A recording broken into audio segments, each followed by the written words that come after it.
Այն ինչ նախապատրաստել ենք մենք բնականաբար բարձրաձայնելու ենք։ Որպեսզի ինչ-որ բան հաջողվի, այդ միասնականությունը պետք է։ Լավ, իմ մոտ չէ, ձեզ մոտ հարց չի առաջանում 54 падգամավոր ո՞նց են ստանալու։ Չեք տեսնում իրական հիմքեր։ Ու իրոք մենք էլ չենք տեսնում։ 25 միլիարդը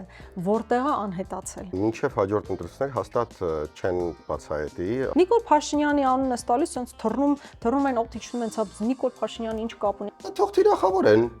Ինչ պետք է լինի ձեր հետ։ Մենք գործ ունենք մի իշխանության հետ, որը մեր երկրի հիմքերը քայքայում է, բառացիորեն դրել քայքայում է։ Բարև ձեզ, եթերում լուրջ կասներ, շնորհակալություն, որ դիտում եք մեզ YouTube-ում, արդեն լայքում եք այս տեսանյութը, կարող եք նաև լսել մեր ոդկասթները բոլոր հասանելի ոդկասթային հարթակներում, իսկ այսօր մեր հյուրն է Հայաստան Դաշինք խմբակցության պատգամավոր Աննա Գրիգորյանը, բարև ձեզ։ Բարև ձեզ։ Ինչպես է անցնում առօրյան, գիտեմ, որ մենք միանգամից եկեք ֆիքսենք, նկարում ենք երկուշաբթի օրը, եթեր ենք տալու կիրակի օրը, այս ընթացքում գալու է վարչապետը, լինելու է քարոզիա ու ամեն ինչ նրա մասին է, որ թեժ է լինելու, ինչպես եք նախապատրաստվում։ Դե բնականաբար այսպես բոլոր խաղաքարտերը հիմա չեն բացի, բայց ակնհայտ է, որ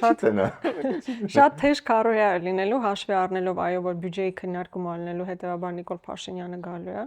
Այն ամեն ինչ մենք մտածում ենք, այն ինչ տեղի ունենում մեր երկրում, դրա մասին բարձրաձայնումներն անելու ենք եւ ինչը սովորաբար անհետևանք չի լինում, երբեմն շատ կամ հաճախ Նիկոլ Փաշինյանը ինչ որ հիստերիկայի մեջ է ընկնում, բայց ամեն դեպքում այն ինչ նախապատրաստել ենք մենք բնականաբար բարձրաձայնելու ենք, նաեւ հետաքրքրական է, չգիտեմ այդ բառը երևի ճիշտ չի, բայց առանձնահատուկ է նաեւ նրանով, որ դատախազը հերթական անգամ գալու է ազգային ժողով, մեր երկու падգամավորների, այս դեպքում ֆրակցիայի ղեկավարի եւ քարտուղարի անձեռնմխելիության հարցը լուծելու համար, այսինքն նաև այդ առումով որոշակի թեժություն լինելու է, այսինքն այս քարոզիայում ձեզ լիքը նյութ է լինելու ձեր հետագա հաղորդումների համար։ Եվ կաթողիկոսի եւ եկեղեցու շուրջ ստեղծված բանը առաջի անգամ է, չէ՞։ Բնականաբար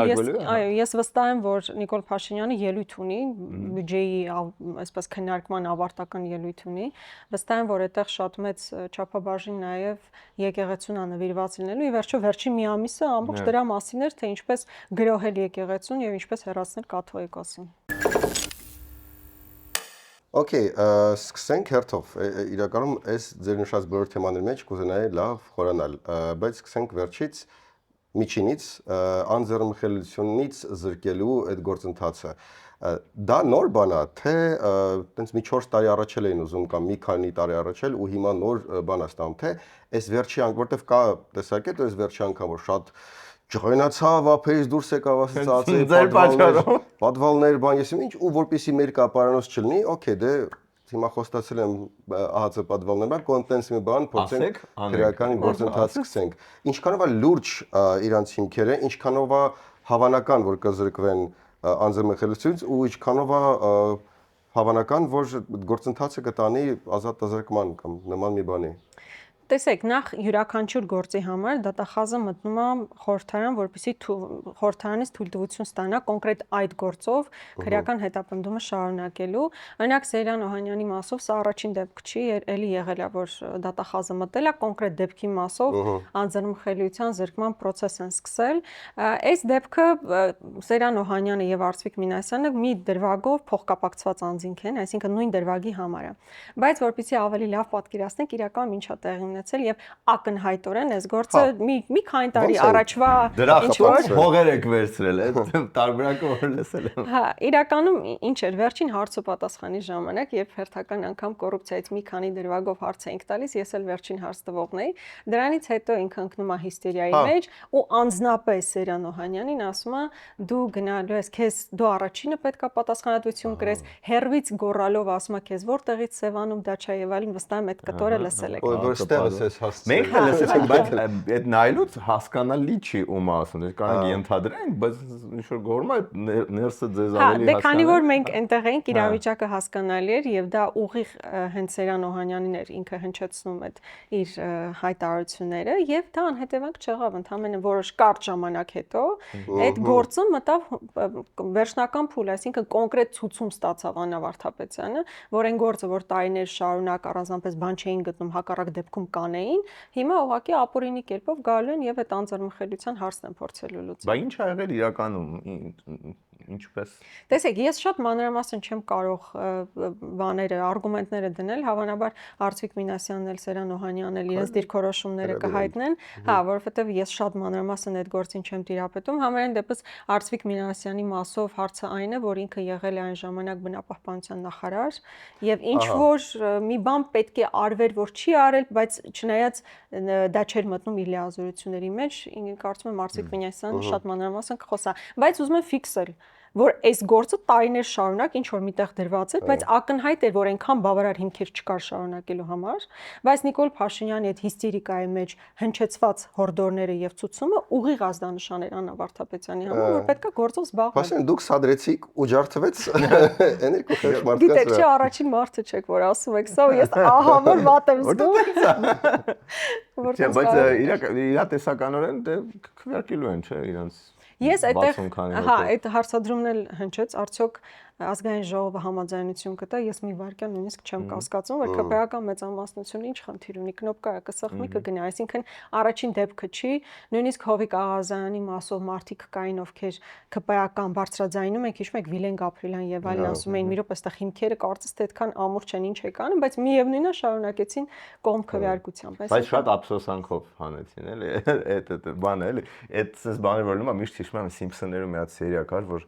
Հոմերը sense մի հատ բանա լոբստերա պահում ու շատ կապվում է այդ լոբստերի հետ sense լավագույն ընկերներն հետո sense էփում է ու sense շատ զղջալով sense ուտում է sense արցունքներ ա գնում բայց մեկը ուտում է էլի Վեդի ալկոն մեր երիտասարդության գինիներով շարունակում է մեզ ուրախացնել այս ողջ հաղորդման ընթացքում եմ որ sense մերթ ըմպում ենք դա գետապ վերնաշեն նռան գինիներ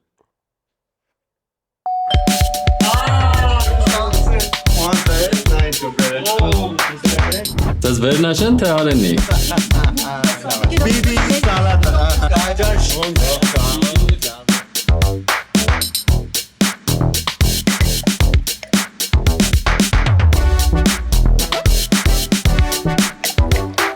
Ո՞վ է ռեալը խաղալ չգիրի։ Ապա։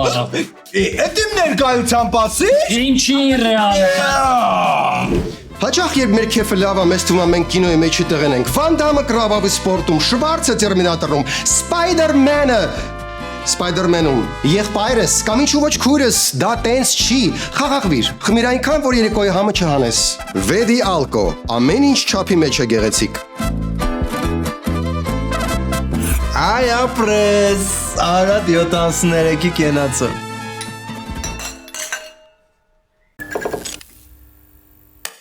Լավ, խոսենք մի impeachment-ի մասին, որտեվ ամենա եռացող թեմաներից է։ Ինչ է կատարվում, ինչի կա երկու ցուցակ, ինչի մի ցուցակի տակ չեք ստորագրում, ինչի միտեղ 6 ստորագրություն, Ինչ եք օգնում Նիկոլին։ Այս սա հասկանանք, որտեվ նայեք, եթե մենք խոսենք մի ամիս առաջ, ես principi կմտածեի, որ ավելի տակտիկապես, եթե դուք հավատում եք, որ չի ստացվելու, չարժի դրա մեջ մտնել, որ հետո չստացվելու դեպքում մեղքի մի բաժինը ձեր վրա չկոտրվի։ Բայց հիմա շատ ակնհայտ է, որ դե հանրապետականն է սկսել, Սերժ Սարգսյանը առաջի դեմքով ասում է, օգի մենք ենք սկսել։ Տեխնացունել իրանցնա, էլի եթե չստացվի, կորցնելու ոչ մի բան չունեն, որովհետև բոլորը գիտեն, որ իրանք սկսեցին, ծախողեցին չստացվելու դեպքում։ Այսինքն ինչն է, որ դրեք էլ այդ 21-ը դրանով բան չի սկսելու։ Ես հասկացա, որ ասում եք օրինակ դա եռացող թեմա է, ես ուզում եմ իմ դիտարկումներն անել, այս հենց այս դրվագի հետ կապված։ Ես բազմաթիվ մարդկանց հետ եմ խոսում ու իմ ընդհանուր ընկալմամբ այս հարցին անհաղորդ է մեր հասարակության մեծ մասը։ Դա քննարկման առարկա է քաղաքական շրջանակներում կամ մերձ քաղաքական շրջանակներում։ Մերձ քաղաքական շրջանակներում ավելին դա անցալվում է ընդամենը երկու ընդդիմադիր խմբակցությունների միջև ինչ որ չհասկացվածությունների ինչ որ դաշտի։ Այսինքն չկա այդ ընդհանուր process-ը, որ ամբողջ ժողովուրդը ինչ որ impeachment-ի մասին է խոսում, մենք էլ սա արեցինք, նա արեցինք։ Չնայած ես մեր դիրքորոշումներին հիմա կգամ։ Այսինքն ուզում եմ արձանագրել, որ հասարակության մեծամասնությունն այնպես չի, որ հաղորդակից է այս թեմային։ Հիմա տեսեք, Հանրապետական կուսակցությունը միանգամից չստանձնեց այդ պատասխանատվությունը։ Նրան ավելի աֆիլիացված մարդիկ, անձինք, հասարակական գործիչներ սկսեցին այս թեման, թե մենք կապ չունենք հանրապետականների հետ, մենք առաջարկում ենք սկսել իմպիչմենտը։ Մի ամիս առաջ լրիվ կհասկանալ։ Դրանից հետո արդեն հանրապետական կուսակցությունը վերցրեց պատասխանատվությունը, բայց ակնհայտ էր, որ ի սկզբանե էլ հենց նրանց նախաձեռնությունն էր, բայց զուգահեռաբար էլ տեսեք ոնց էին անում, նույն Նարեկ Մալյանը ասում են, դե մենք առաջարկում ենք, որ դուք սկսեք իմպիչմենտ, զուգահեռաբար մի հատ ամբողջ գրոհ էր Հայաստան ֆրակցիայի եւ Ռոբերտ Քոչարյանի նկատմամբ։ Այսինքն եթե դուք առաջադրեցին նույնիսկ ձեր ղեկավարին կարծեմ, իրանք առաջադրում են, օքեյ, թող Ռոբերտ Քոչարյանը լինի։ Չէ, առաջարկեցին, որ Ռոբերտ Քոչարյանը լինի, շատ լավ հասկանալով, որ Ռոբերտ Քոչարյանը եւի միակ մարդն է, ում առաջադրմամբ 100% որևէ մեկը ԿՊ-ից կողմ չի քվեարկել, էլի շատ լավ դա պատկերացնելով, որ անընդունելի է լինելու ԿՊ-ական մեծամասնության համար։ Այսինքն ուզում եմ արձանագրել, որ ի սկզբանե չնայած դա հանրապետականների գաղափարներ, բայց դա փորձ արվեց դաշտ նետվել մերձ հանրապետական գործիչների կողմից, միևնույն ժամանակ դեռևս քննարկումներ չսկսած մեզ թիրախավորելով։ Այսինքն process-ի ամենասկզբում էլ զգացվում էր, որ այդ գործընթացը ավելի շուտ Հայաստան խմբակցությանը թիրախավորելու, քան թե Նիկոլ Փաշինյանի հեռացնելու մասին է։ Դրանից հետո ո՞նց էին թիրախավորելու ձեզ։ Հետո, տեսեք, հանրապետականը շարունակեց ասելով, որ դե գիտեք, մենք բան չունենք, տեխնացու չունենք, հետո X փուլում հայտնվեց տեխնացուն, բայց մենք այդտեղ էլ չենք, տեսեք, մենք պրետենզիաներ չներկայացրեցինք տեխնացուի մասով, չնայած տարբեր քննարկումներ եւ այլն կան։ Մենք ասում ենք հետեւյալը. 36 падգամավոր է անհրաժեշտ գործընթացը սկսելու համար, հաջողության համար 54 падգամավոր։ Լավ, իմ մոտ չէ, ձեզ մոտ հարց չի առաջանում 54 падգամավոր ո՞նց են ստանալու։ Այսինքն 54 падգամավորի կողմ քվեարկությունը ո՞նց է ձևավորվելու։ Մենք ասում ենք մեր 28 падգամավորների ստորագրությունը կա։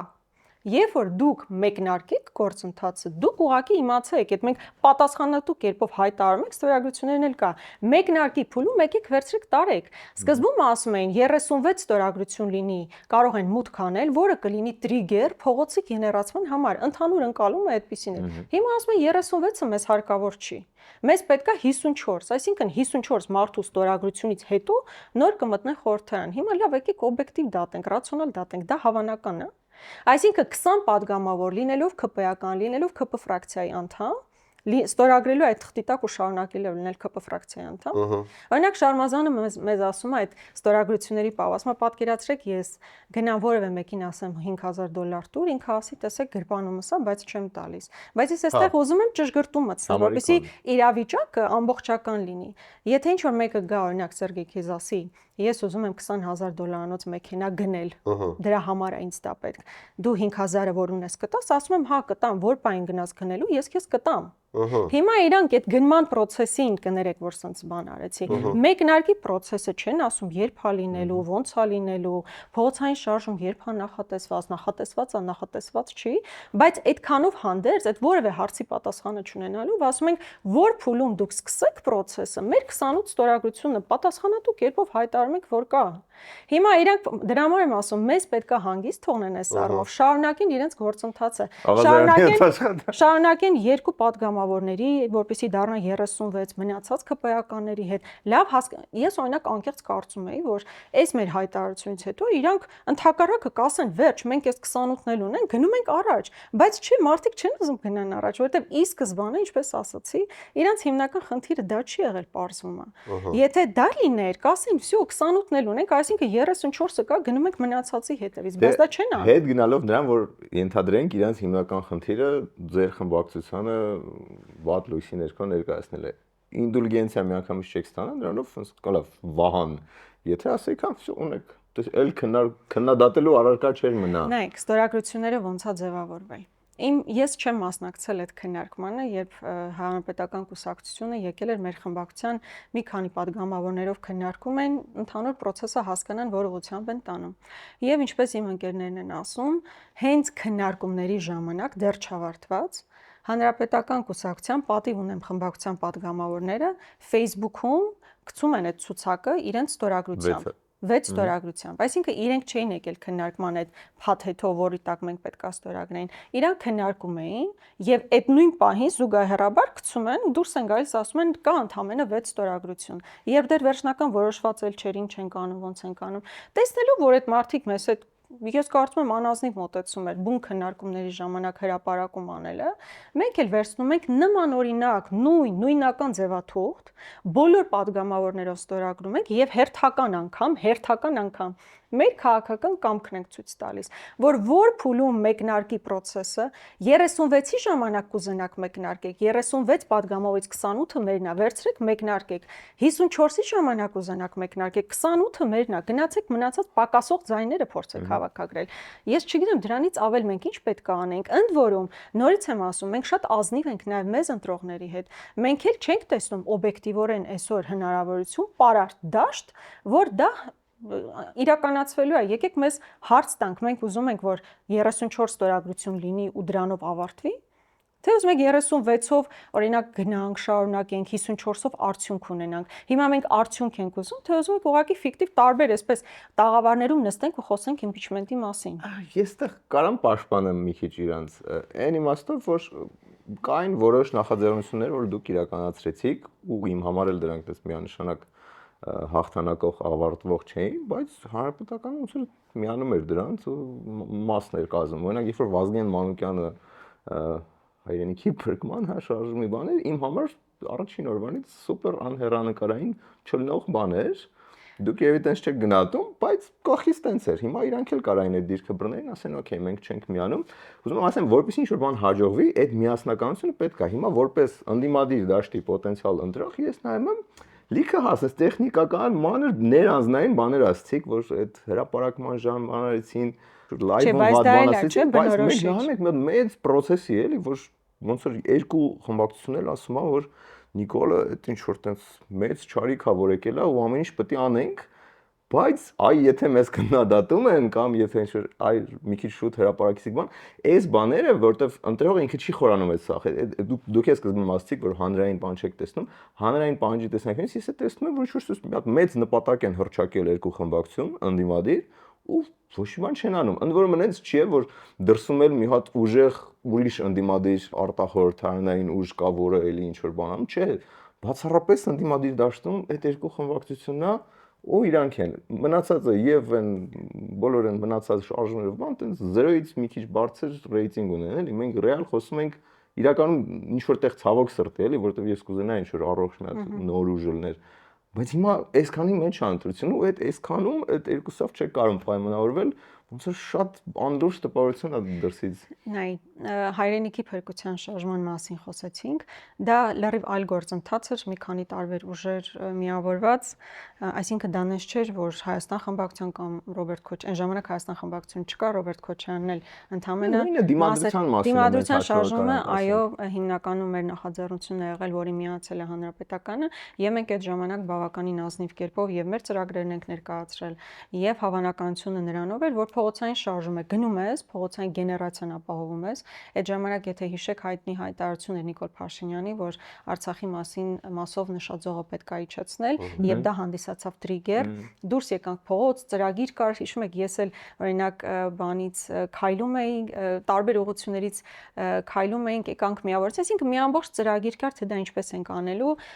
հույս ունենալով, որ փողոցային համապատասխան ճնշում կգեներացվի եւ կկարողանանք պահանջել Նիկոլ Փաշինյանի հրաժարականը։ Այսինքն դա էր պլանը։ Հիմա այս կոնտեքստում ես չեմ կարծում, որ իդենտիկ է այն եւ այս իրավիճակը, երբ որ մենք բոլորիս համար այդ հարցը կա, ո՞նց է ձևավորվում 54-ը, ո՞նց է հասնում հաջողության, ճանապարհային քարտեզը կա թե չկա։ Լավ, պայմանական ասում են կա։ Մենք որպես գործընկերներ, եթե ձեր նպատակն է միասին որոշենք, միասին հասկանանք ոնց ենք անում, չպետք է մեզ ներկայացվի։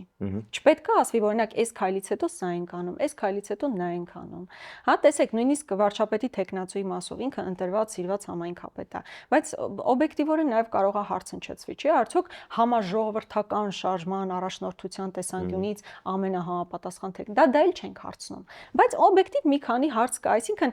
հերիք չի, միգուցե այս բառը տեղին չի, մենք այսպես առանց նախապայմանների հայտարարում ենք, որ 28-ը մեկնարկի ցանկացած պահի մեկնարկի ժամանակ process-ի, որովհետև հիմա process չկա, հիմա քննարկումներ են, հիմա տարբեր տաղավարներում ուղղակի քննարկումներ են, երբեմն Բրոնը լայվերով ուղղակի մեզ թիրախավորել է։ Երբ որ process-ը սկսեք, մեր 28-ը կա, բայց տղեկ իրոք էլի կարաք մի հատ էլ նստենք նորմալ մեզ ծրագիրը ներկայացնեք, թե չէ ասել մենք գնում ենք impeachment-ի, կարծես թե դա շատ հավանական է այս պահին, իրականում նախագահ Քոչարյանն էլ ասաց, դա այս պահին, այս փուլում 0-ին ձգտող հավանականություն ունի։ Եթե չկա փողոցային ակտիվ ճնշում, եթե չկա ԿՊ ֆրակցիայի մեջ պարակտում, որ ակնհայտ տեսնես 18 կամ 20 պատգամավոր այնտեղից փոխվելու է։ Եթե այդ ամեն ինչը չկա, դու գոնե ծրագրային ինչ որ բան պետքա ճանապարհային քարտեզ ներկայացնես, թե չէ։ Եվ դա բանի համագործակցության տրամաբանության։ Ես որքան հասկացա, ձեր գործընկերներն էլ ասում են, դե մենք ոնց գնանք պայմանական հովի կաղազարանին այս level-ում, հետո հետագայում, չգիտեմ,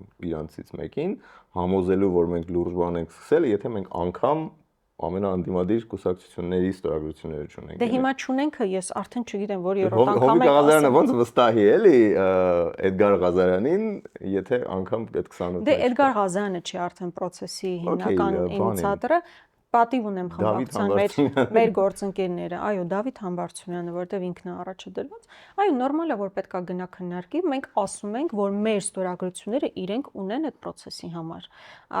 բայց պետքա նաև այդ ծրագիրը ներկայացնեն, նաև ասեն, թե երբ են պատրաստվում դա մեկնարկել, երբ են պատրաստվում անել, եթե իրենք այդ հարցերի պատասխաններն ունեն, այո, մենք գործընկերային տրամաբանությամբ ակնկալում ենք, որ այդ պատասխանները նաև մեզ պետքա փոխանցվեն։ Եթե այդ պատասխանները չունեն, օբյեկտիվ չի, որ մենք հարցադրումներ ենք անում, բա ոնց եք հասնելու 54-ի, սկսել մի գործընթաց չիմանալով դու ոնց ես դուրս գալու, դա լրիվ այլ բան է, օրինակ դիմադրության շարժման ժամանակ մենք գիտենք ոնց ենք սկսում, ոնց ենք գնալու։ Այո, ցավոք մեր ներուժը չհերիքեց, բայց մենք այդ ճանապարհային քարտեզը տեսնում ենք, պատկերացնում ենք, գնում ենք այդ ուղղությամբ։ Այս դեպքում այդ ճանապարհային քարտեզը չկա, ուղղակի մեզ չի փոխանցվել, մենք դրա մասին տեղյակ չենք, եթե իհարկե գոյություն ունի։ Okay, հիմա առաջարկում եմ տենց մի հատ մտքի էքսպերիմենտ անենք ու sense մի հատ բան կա game theory, այդ տեսանկյունից նայենք ով ավելի շատ շահում որ սցենարում, ով ավելի շատ տուժում որ սցենարում։ Հիմա ենթադրենք արդեն բացահայտ պատիվ ունեմը գնում այդ գործընթացի, ենթադրենք իրանք ունեն ինչ-որ մի պլան, ծրագիր ունեն ու ենթադրենք որ այդ 54 պատգամավորը պետք է ինչ-որ բան մտածել են դրա մասին, ինչ-որ մեկի հետ խոսացել են, մի երկու հոգու հետ պայմանավորվել են, մի երկու ոչ մի խոսքով կաշառելով, համոզելով, սպառնալով, չգիտեմ վախացնելով, ենթադրենք ինչ որ բան ունեն, բայց այդ այնքան փխրուն ծրագիր է, որ չեն կարող կիսվեն ու ասում են, ոչ նորմալ է, էլի, Հայաստան։ Բանը կա։ Հա, դուք միացեք, մենք ունենք ծրագիր, ուղղակի վստահեք մեզ, որովհետև եթե նույնիսկ չի ստացվում, հեղինակային կորուստները, իմիջային կորուստները ու ընդհանրապես ապագայի համար շանսերի նվազեցումը իրանց վրա ջարդվում ավելի շատ մանավանդ որ հիմա արդեն ակնհայտորեն դուք հայտարարել եք որ հա դուք չեք տեսնում իրական հիմքեր ու իրոք մենք էլ չենք տեսնում չեմ պատկերացնում այդ 54 հոգուն ոնց են բանել շատ դժվար հավանական է որ տենց նավակ ճոճողին կարողացել են ինչ որ բան հին բաները Հայկ Կոնջորյանը ենթադրենք ինչ որ մի պլան ունեն Ստեղ կորուստների տեսանկյունից ձեր մոտ այնց առանձնապես կորուստներ չկա կարելի է տենց իրենց փոքրիկ խաղը խաղալ humor with them անել այսպես ասած որ okay դե տեսնենք այդ ինչ հետաքրքիր բան եք մտածել ինչ հետաքրքիր ես էլ եմ էլի բան եք ծրագիր եք մշակել okay դրեցինք ձեր թղթի վրա okay էս էլ ձեր թղթի վրա դե գնացեք են մնացած գնացեք մասկի հետ պայմանավորեք Ստեղ կորուստներ չկան շահում եք իսկ շահելու հնարավորություն ունեք, որովհետև դուք արդեն սենյակի մեջ մեծահասակն եք դառնում, որը տապալման դեպքում ասում եք, կասեք, իհարկե մեծահոգաբար, բայց կասեք դե անակնկալ չկա, էլի։ Իսկ մյուս տեսանկյունից, այդ մի սցենար էր, հա, ինչ որ ծրագիր ունեն, որտեղ կարելի է առանց կորուստների մտնել։ Մյուս տեսանկյունից ասենք նախաձեռնել են ձեզ վնասելու համար։ Որովհետև այդ բանը շատ է հնչում, որ սկսել են թիրախավորելու համար Հայաստան խմբակցությունը որ 26-ին ավելի շատ ձայն տան։ Հա, ստեղ էլ չեմ պատկերացնում, այսինքն կարելի էր պատկերացնել ոնց են թիրախավորում ու փորձում վնաս տալ, քանի դեռ երրորդ ուժերի կողմից այդ Ստվերային Նարեկ Մալյան, Ստվերային Էդգար Ղազարյան, անհասկանալի մութ ուժերի կողմից բան, բայց հիմա ոնց որ ավելի բացահայտ պատիվ ունեմ նա, դրա համար եթե նույնիսկ ինչ որ ստեղ չեմ պատկերացնում, ել ոնց պետքա թիրախավորեն, որ ձեզ ինչ որ վնաս տան։ Հիմա ցանկացած ուղղություն, որով կգնա, մեկը ձեզ վնաս չի լինի։ Նենց որ okay, սկսել են գործընթացը որ թիրախավորեն, թող թիրախավորեն։ Ինչ պետք է լինի ձեր հետ։ Մենք ամբողջ ընթացքում այս թեմայից ենք, impeachment-ից ենք խոսելու, թե Թե այս հատվածը հատվածը։ Տեսեք, նախ սկզբում, ինչպես արդեն ասացի, կար ընդհանուր ընկալում, որ ինքնին process-ը պետքա տրիգեր դառնա, որից հետո փողոցային ճնշում ա լինելու եւ կարողանալու են ապահովեն մնացյալ ԿՊ-ական պակասող ձայները։ Այսինքն ես օրինակ մշտապես ասում եի պետք է փողոցային ակտիվ շարժում, ճնշում, որը թույլ կտա պարակտում առաջացնել ԿՊ խմբակցության մեջ եւ դրանից հետո միգուցե դա էլ երաշխավորված չէ։ Սա դա տրամաբանություն է։ Հիմա փաստորեն ստացվում է, որ 36-ով էլ իրենք հայտարարում են, որ չեն մտնելու։ Այսինքն իրենք պետք է ունենան 54 ստորագրություն ու չեն ասում, թե այդ 54 ստորագրությունը փողոցով ա լինելու, այլ ձևով ա լինելու եւ այլն։ Այդ որ ասում եք, մեզ sense աչքով են անում, իբր մենք ունենք, մենք էլ իրենց այդ տենց նույն ձև աչքով ենք անում։ Ասում ենք, որ պահին սկսում եք, այն պահին էլ ունենք։ Հոմանկապարտեզ չի, տունտունիկ չի։ Այսինքն դուք process եք սկսում, մենք էլ ասում ենք, մեր 28 ձայնը ձեզ մոտ կա, տունտունիկ ենք խաղում։ Գնացեք շարունակությունը։ Ախր շախմատային բար շախմատ։ Հենց ամբողջ հարցը դա է, որ ինչ որ շախմատային կոմբինացիա են սկսել, որը ցավոք սրտի ոչ մի կերպ չի թույլատրում Նիկոլ Փաշինյանին, այս ամբողջ քննարկումները դարձել է երկու ֆրակցիաների միջև քննարկում, միմյանց թիրախավորում, բա հիմա դա ում էր պետք մի հատ ասեք։ Ես անկեղծ եմ ասում, մեր այդ հանդիպումից հետո երբ մենք հրապարակեցինք, ես անկեղծորեն մտածում եմ, որ մարդիկ ավելի դա կվերցնենք, ասենք 28-ը արդեն մենք էլ ունենք, շարունակում ենք աշխատանքը, բայց խի դա չարեցին։ Այդ պահին իրանք է կարային էդի որպես լավ լուրներ։ Բայց խի դա չարեցին։ Ինչ որ մեկին է կանչենք պատի Բայց անկեղծորեն իրանք դա կարային վերցնեն, որովհետև մենք պատասխանատու կերպով հայտարարել ենք, որ փուլում սկսենք, այն ժամանակ նույնիսկ ասում ենք 36-ով որ սկսեք, եւ 36-ով process-ը կարելի է մեկնարկել, մեր 28-ը ձեզ հետ է։ Լավ, հարց չի առաջանում, խիտ մարդիկ այդ հայտարարությունից հետո չեն ասում, «Всё, էս էլ ունենք, անցնում ենք առաջ», չէ, մնում են նույն տեղը, նորից Հայաստան խմբակցություն եւ այլն։ Հետո այդ որ ասում եք, բա ինչ իմիջային կորուստ, հենց իմիջային կորուստն է տեղը, որ ասում ես, հա, մենք մաս ենք կազմում, հեսա լինելու է մարդկանց մոտ ինչ որ հույսեր ես արթնացնում, որի տակ դու չես տեսնում այդ հիմքը։ Ես հիմա անկեղծ կարայի ձեզ հետ նստեի ասեի, մենք impeachment ենք անելու, եթե ես դրա տակ ոչ մի բան չեմ տեսնում։ Ես ոչ ինձ կհարգեի, ոչ այն մարդկանց, ովքեր ինձ պետք է լսեն։ Հասկանում եք, եթե ես դա չեմ տեսնում, բայց եթե ինչ որ մեկը տեսնում է, ասում եմ, ես քեզ կաջակցեմ դրանում, մեզ մի բան արեք, մի ասեք, թե մենք այստեղ մեր իմիջային կորուստը հենց այնտեղ կլինի, եթե մենք ասենք, այո, մենք տեսնում ենք, այո, մենք անում ենք եւ այլն, բայց դրա տակ որևէ հիմք չունենայինք։ Հիմա տեսեք, օրինակ Էդմոն Մարուկյանը այս process-ում հետաքրքիր բան արեցին, կոմբինացիա արեցին, չէ՞, Հովիկ Աղազարյանի հետ։ Ու իրանց ընդհանուր պատկերացումն ինչն է, որ եթե 36-ով ստացվում է մտնել, իրանք էլ են պատկերացնում, որ 18-ը ԿՊ-ից չի փոխվելու, բայց օրինակ Էդմոն Մարուկյանը հավանաբար պատկերացնում է, որ ամբիոնին կանգնած այդ հարցերի կպատասխանի եւ այլն, ինչ որ իմիջային միգուցե բարելավում կունենա առաջիկա ընտրություններին եւ այլն, մի քիչ դիրքավորված կգնա, հասկանում ես այդ տրամաբանությունը։ Այս դեպքում առանձնապես չես հասկանում, որովհետև 36-ով չեն մտնելու, 54-ը Աստված գիտի ոնց է ստացվելու, ու այս ամբողջ process-ում մենք ազնիվ ենք եւ մեր ընտրողների հետ, եւ մեր պատի ունեմի գործընկերների հետ։ Նրանց ասելով, որ մենք իրատեսությունը չենք տեսնում, եթե դուք տեսնում եք, լավ կլիներ մեզ էլ ասեիք դա ոնց է լինելու, այդքանով հանդերձ մեր 28 ձայնը ձեզ հետ է, երբ որ դուք մեկնարկը սկսեք, միևնույն ժամանակ մեր ընտրողներն էլ ասում ենք, այս փուլում մենք դրա հնարավորությունը չենք տեսնում։ Կարող է սեպտեմբերին իրականում աննախադեպ մի հատ իրավիճակ ստեղծվի, դա շատ ակտուալ դառնա այս թեման, բայց այն որ ասում են նարովնը մեսցե խոսել նրա մասին, որ 54-ը ձևավորվում է, Նիկոլին հեռացնում ենք եւ այլն, իսկապես սա դարձել է ներընդդիմադիր ուղղակի քաղաքական քննարկման թեվա եւ որևէ կերպ չի առնչվում Նիկոլ Փաշինյանին։ Այդ դեպքում խոսենք բաներից, որ առնչվում են։ Բայց Սերգեյ ինչ որ ասում եմ, ասե ձեզ էդ է խանգարում, չես չոր ազնիվ եք, մարդկանց հետ։ Չէ, բայց ես հույս ունեմ մեր դիրքորոշումը ասենց հստակ է։ Այսինքն ոչ մի կերպ չխոչընդոտել, ընդհակառակը ըստ անհրաժեշտության տրամադրել, միևնույն ժամանակ ազնիվ լինել ասելու, որ մենք այս process-ի հավանականությունը շատ քիչ հավանական ենք տեսնում, ավելին, բայց եթե օրինակ վաղը պատիվ ունեմը հայտարարի, որ փողոցային պայքարը սկսում եւ այլն, մենք ակնհայտ է, չէ՞, որ նաեւ ինչ որ փուլում մեր աջակցությունն ենք ցուցաբերելու այնքանով, որքանով իրենց հետ պայմանավորված են։ Տեսեք, երբ որ ասվում է ուղակի 54-ը հեսա ստանում ենք, հեսա իմպիչ ենք անում Նիկոլ Փաշինյան եւ այլն, հարցեր առաջան, բայց եթե իրան գային այն ասի մենք փողոց ենք գեներացնելու, փողոցային այս ծրագիրն է, այդտեղ իհարկե հարցեր կառաջանան, արդյոք Դավիթ Համբարձումյանը համաժողովրդական ճնշման գեներացիայի հնարավոր է անի եւ այլն, անկախ թե որքան սիրված ինքը ընտրված համայնքապետ է եւ այլն, բայց հարցեր կառաջանան։ Դրանով հանդերձ միևնույնն է, ցանկացած process, որը Նիկոլ Փաշինյանի դեմ է, մենք դրան կմասնակցենք։ Այս փուլում ասում ենք չենք խոչընդոտում, ինչով կարողանում ենք աջակցում ենք, ինչով կարողանալ 28 ստորագրությունն է։ Եկեք այդպես բան հեշտ չնայենք։ Մի ամբողջ քաղաքական ֆրակցիա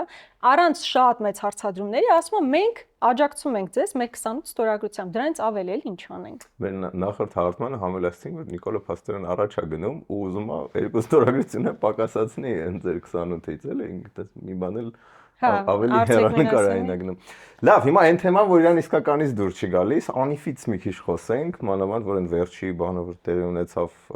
չգիտեմ դրան դաժե ինչ ասենք, ազգային ժողովի հետ պորտկումը, հենց այդ թեմայի հետ էր կապված, հենց վերջի update-ը որ ունենք, որ հիմա էլ Արարատ Միրզոյանի կինն է նշանակում ինչ որ նոր ներդրումային հիմնադրամ, որ Չանիֆն է, вообще կապ չունի, բայց Ավինյանն էլ շատ ինքնավստահ ասում է, հեսա շատ ինչ որ դրամատիկ բաներ են պարզվելու, տեսնելու եք, ով է իրականում մեղավոր։ Գիտեք ինչ ակնարկում եւ ինչ նոր բան կա Անիֆի հետ կապված։ Անիֆի հետ կապված որևէ նոր բան չկա վերջին 3-4 տարիների ընթացքում։ Չէ, դե բայց գտնում եք չէ ինչ որ պահի տակ։ Այո, չնայած գործը քննության փուլում է, եւ դատախազին էլ հարցնում ես, քննչական կոմիտեին էլ հարցնում ես, ասում են դե հա գործը քննությունը ընթացքի մեջ է, ասում ես այդ ընթացքը ինչ որ փուլում ավարտվում է կամ այդ ընթացքի մեջ ինչ որ մի բան արձանագրվում է, թե չի արձանագրվում, պարզվում է չի արձանագրվում, այդպես ընթացքի մեջ է շարունակվում է։ Ես ձեզ վստահեցնում եմ, եթե դա վերաբերեր որևէ ընդդիմադիր падգամավորի, որևէ ընդդիմադիր գործչի կամ սովորական քաղաքացու, հաջորդ վարքյանին այդ ամեն ինչը կպարզվեր, նույնիսկ անմեղության կանխավարկածի այդ որևէ բան չէր հարգվի, իրավունքը չէր հարգվի, իրանք կդատապարտվեն արդեն հանրային ընկալումների մեջ։ Հիմա որևէ հարցի պատասխան չունեն, իսկապես 25 միլիարդը որտեղ է անհետացել։ Ում գրպանն է գնացել, ընդ որում շատ հստակ փաստեր կան։ Շատ հստակ են այդ փաստերը, իմիջիայլոց, երբ որ այդ փաստերը հնչեցնում ես, իրանք չեն ասում նման բան չկա։ Երբևէ նման դիտարկում չեն անում։ Իրանք ասում են դե հա կա, դա խայտարակություն է եղել, բայց դե ինչ անենք, դա խայտարակություն է։ Բայց ամեն խայտարակություն ունի անուն ազգանուն։ Ունի անուն ազգանուն եւ պետքա կրեն պատասխանատվություն այդ անուն ազգանուն ունեցող մարդիկ։ Այսինքն նորմալ չի, երբ օրինակ Տիգրան Ավինյանը հիմա բոլոր մյուսներին ասում դեռ հələ կպարզվի ինչեր ա եղել եւ այլն, ինքը իր կնոջ ընկերուհու 25 միլիարդ էլ ինքն է հանել դրել Անիվի մեջ, որ աշխատի մենակ թե ստացի։ Տեսեք, ինքը լինելով կարևորագույն պաշտոն ունեցող մարդ Անիֆում, իր կնոջ ընկերուհու հիմնարկին, որը գրանցված է օֆշորում 8 օր առաջ, փոխանցում է 1.5 միլիարդ դրամ։ Հիմա այստեղ ոչ մի հարց չի առաջանում։ Հարց չի առաջանում, նախ օֆշորում է գրանցված, ընդամենը 8 օր առաջ է գրանցված։ Ընդամենը 8 օր առաջ օֆշորում գրանցված կազմակերպությանը հələ մի հատ էլ մոռանանք, թե եթե դա, ասենք, Տիգրան Ավինյանի կնոջ ընկերուհին չի։ Ենթադրենք ինչ որ կազմակերպություն։ Եկեք դրա մասին вообще մոռանանք, որ իրանք չասեն դե Երևանն է բոլորը իրար ճեճի, вообще իրական չի։ 8 օր գրանցված բանը որևէ գործում չի կարա կոմպետենտ լինի։ Տեսեք, նույնիսկ լավ, մի բան էլ պատկերացնենք 8 օր առաջ է գրանցված օֆշորում, դա էլ ենթադրենք ոչ մի կասկած չի առաջացնում, ենթադրենք դա էլ է, օքեյ։ Բա 1.5 միլիարդ փոխանցել ես, չտեսես պրոդուկտը ինչ է։ Բա եթե պրոդուկտ չկա, եթե այն ինչի համար դու այդ գումարը փոխանցել ես, ինչ որ կիբերանվտանգության աշխատողների ստեղծման, վերապատրաստման եւ այլ, ուր է քո կիբերանվտանգության աշխատակիցդ։ Չկա, 0 արդյունք։ Հետևաբար ինչ է ստացվում։ Մեր հերոս հարկատուն գումարը տալիս է, գումարը փոխանցվում մեր պետական բյուջեից 1.5 միլիարդ օֆշորում 8 օր առաջ գրանցված կազմակերպությանը մի ծրագիր անելու համար, որի արդյունքը մենք չունենք։ Հիմա դա մսխում է, թե մսխում չի։ Որոշում ստորագրողները հայտնի են, այսինքն ցանկացած փաստաթուղթ իր տակ ինչ որ մեկի ստորագրությունն է դրված, անուն ազգանուն կա, չէ, ոչ մեկի համար այդ ամեն ինչը գաղտնիք չի։ Սա ընդամենը մի դրվագ է, 25 միլիարդից ընդամենը 1.5 միլիարդի դրվագն է։ Ու այդպես դրվագները բազմաթիվ են, ասենք նույն էլի անուն չես կարող չտալ, բայց Տիգրան Ավինյանի 10 ընկերոջն է փոխանցվել մոտ 1 միլիարդ գումարի չափով, հա, գումար փոխանցվել է։ Պատկերացնում եք, լավ, ենթադրենք Տիգրան Ավինյանը ենթադրենք մեղավոր չի, բա ով է մեղավոր։ Մի հոգի պետք է գտնվի, որ պատասխանատվություն կրի։ Նիկոլ Փաշինյանի անունը ստալիս sense թռնում են օդիչնում են ցած Նիկոլ Փաշինյանը ինչ կապ ունի, ասում ես կապ ունի այնքանով, որ կառավարության ներքո գործող հիմնադրամ ա եղել եւ խոշոր պրոյեկտներ ա իրականացվել, որի մասին ոչ միայն Նիկոլ Փաշինյան տեղյակ ա եղել, ինքը ուղիղ ներգրավվածություն ա ունեցել։ Օրինակ, ինչպես եղել է Fly Arnan։ Fly Arnan ձևավորվել է Նիկոլ Փաշինյանի անմիջական, այսպես ասած, բանակցությունների հետևանքով Air Arabia-ի հետ։ Եվ ինչպես հետագայում կպարզվի, 4.5 միլիարդը, որ մսխվել է այդ Fly Arnan ձևավորելու վրա, այդ գումարը չկա, Fly Arnan կազմակերպությունը լուծարված է։ Հիմա Air Arabia-ն դատի ա տվել Հայաստանի Հանրապետությանը, հիմք բերելով այն հանգամանքը, որ Նիկոլ Փաշինյանի հետ ունեցել է պայմանավորվածություններ, այդ պայմանավորվածությունները Նիկոլ Փաշինյանը չի իրականացրել, թռել է պայմանավորվածություններից կոպիտ ասած, հիմա այդ հիմքով մեզ դատի են տվել Հայաստանի Հանրապետությանը։ Հələ այսինքն Fly Arnan-ի համար 4.5 միլիարդը մսխվել է, դա հերիք չի, մի հատ էլ դատի են տվել, հիմա թե դրանից ինչքան գումար ա գնալու մեր պետական բյուջեից, դա էլ չգիտենք։ Այսինքն ինքը չի կարա պատասխանատվություն չկրի։ Ուղղակի ասել դա խայտարակություն է, հիմա իրավական process-ները կգնան եւս մի 5 տարի էլ կգնան եւ այլն, դա պատասխան չի։ Դա պատասխան չի, որովհետև այն ամեն մի բանը փոքր բուտկա, որ մի հատ ՀԴՄ չի խփում, դուք դրա հետևից գնում եք։ Այդ ՀԴՄ-ի հետևից գնում եք, տուգանքները գրում եք, էս եկան, բա մի ամբողջ 25 միլիարդը չկա, դրա համար որևէ մեկը պատասխանատվություն չկրի։ Այստեղ գործառույթ չունի։ ԲԲՑ-ն գործառույթ ունի։ Իրենք սկսել էին, ճիշտ ասած, ես հարցում ուղարկել էի։ Ռոմանոս Պետրոսյանն է ինձ գեղեցիկ պատասխան ա գրում, որում ասում է, որ այդ տեղեկատվությունը հասանել է միայն մեկ մարդու, նկատի ունենալով Նիկոլ Փաշինյանին։ Այսինքն մենք այդտեղ որևէ հասանելիություն չունենք։ Ավելին, ՊՎԾ ղեկավարը այս վերջերս բյուջեի քննարկման ժամանակ հետաքրքրական մի հատ փաստ ա նշում։ Ասում է վերջին 1 տարվա, վերջին իրենց ուսումնասիրությունների ժամանակ պարզ է դարձել, որ 100 միլիարդ դրամի առերևույթ չարաշահումների փաստեր են իրենք արձանագրել ՊՎԾ-ն,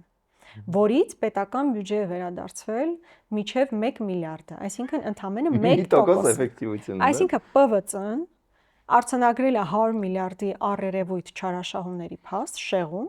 բայց դրանից պետական բյուջեն վերադարձվել է 1%-ը, մոտ 1 միլիարդ 900 միլիոնը։ Այսինքն կամ ամբողջությամբ սխալ ինչ որ ուսումնասիրություններ են կատարել, կամ ուսումնասիրությունների 90%-ի դեպքում ուղղակի այդ գումարը չի վերադարձվել պետական բյուջե։ Ու այսպես յուրաքանչյուր դրվագով որ գնում ես, հասկանում ես, որ մի հատ խայտարակություն է, այն մարդիկ, ովքեր ասում էին, որ մենք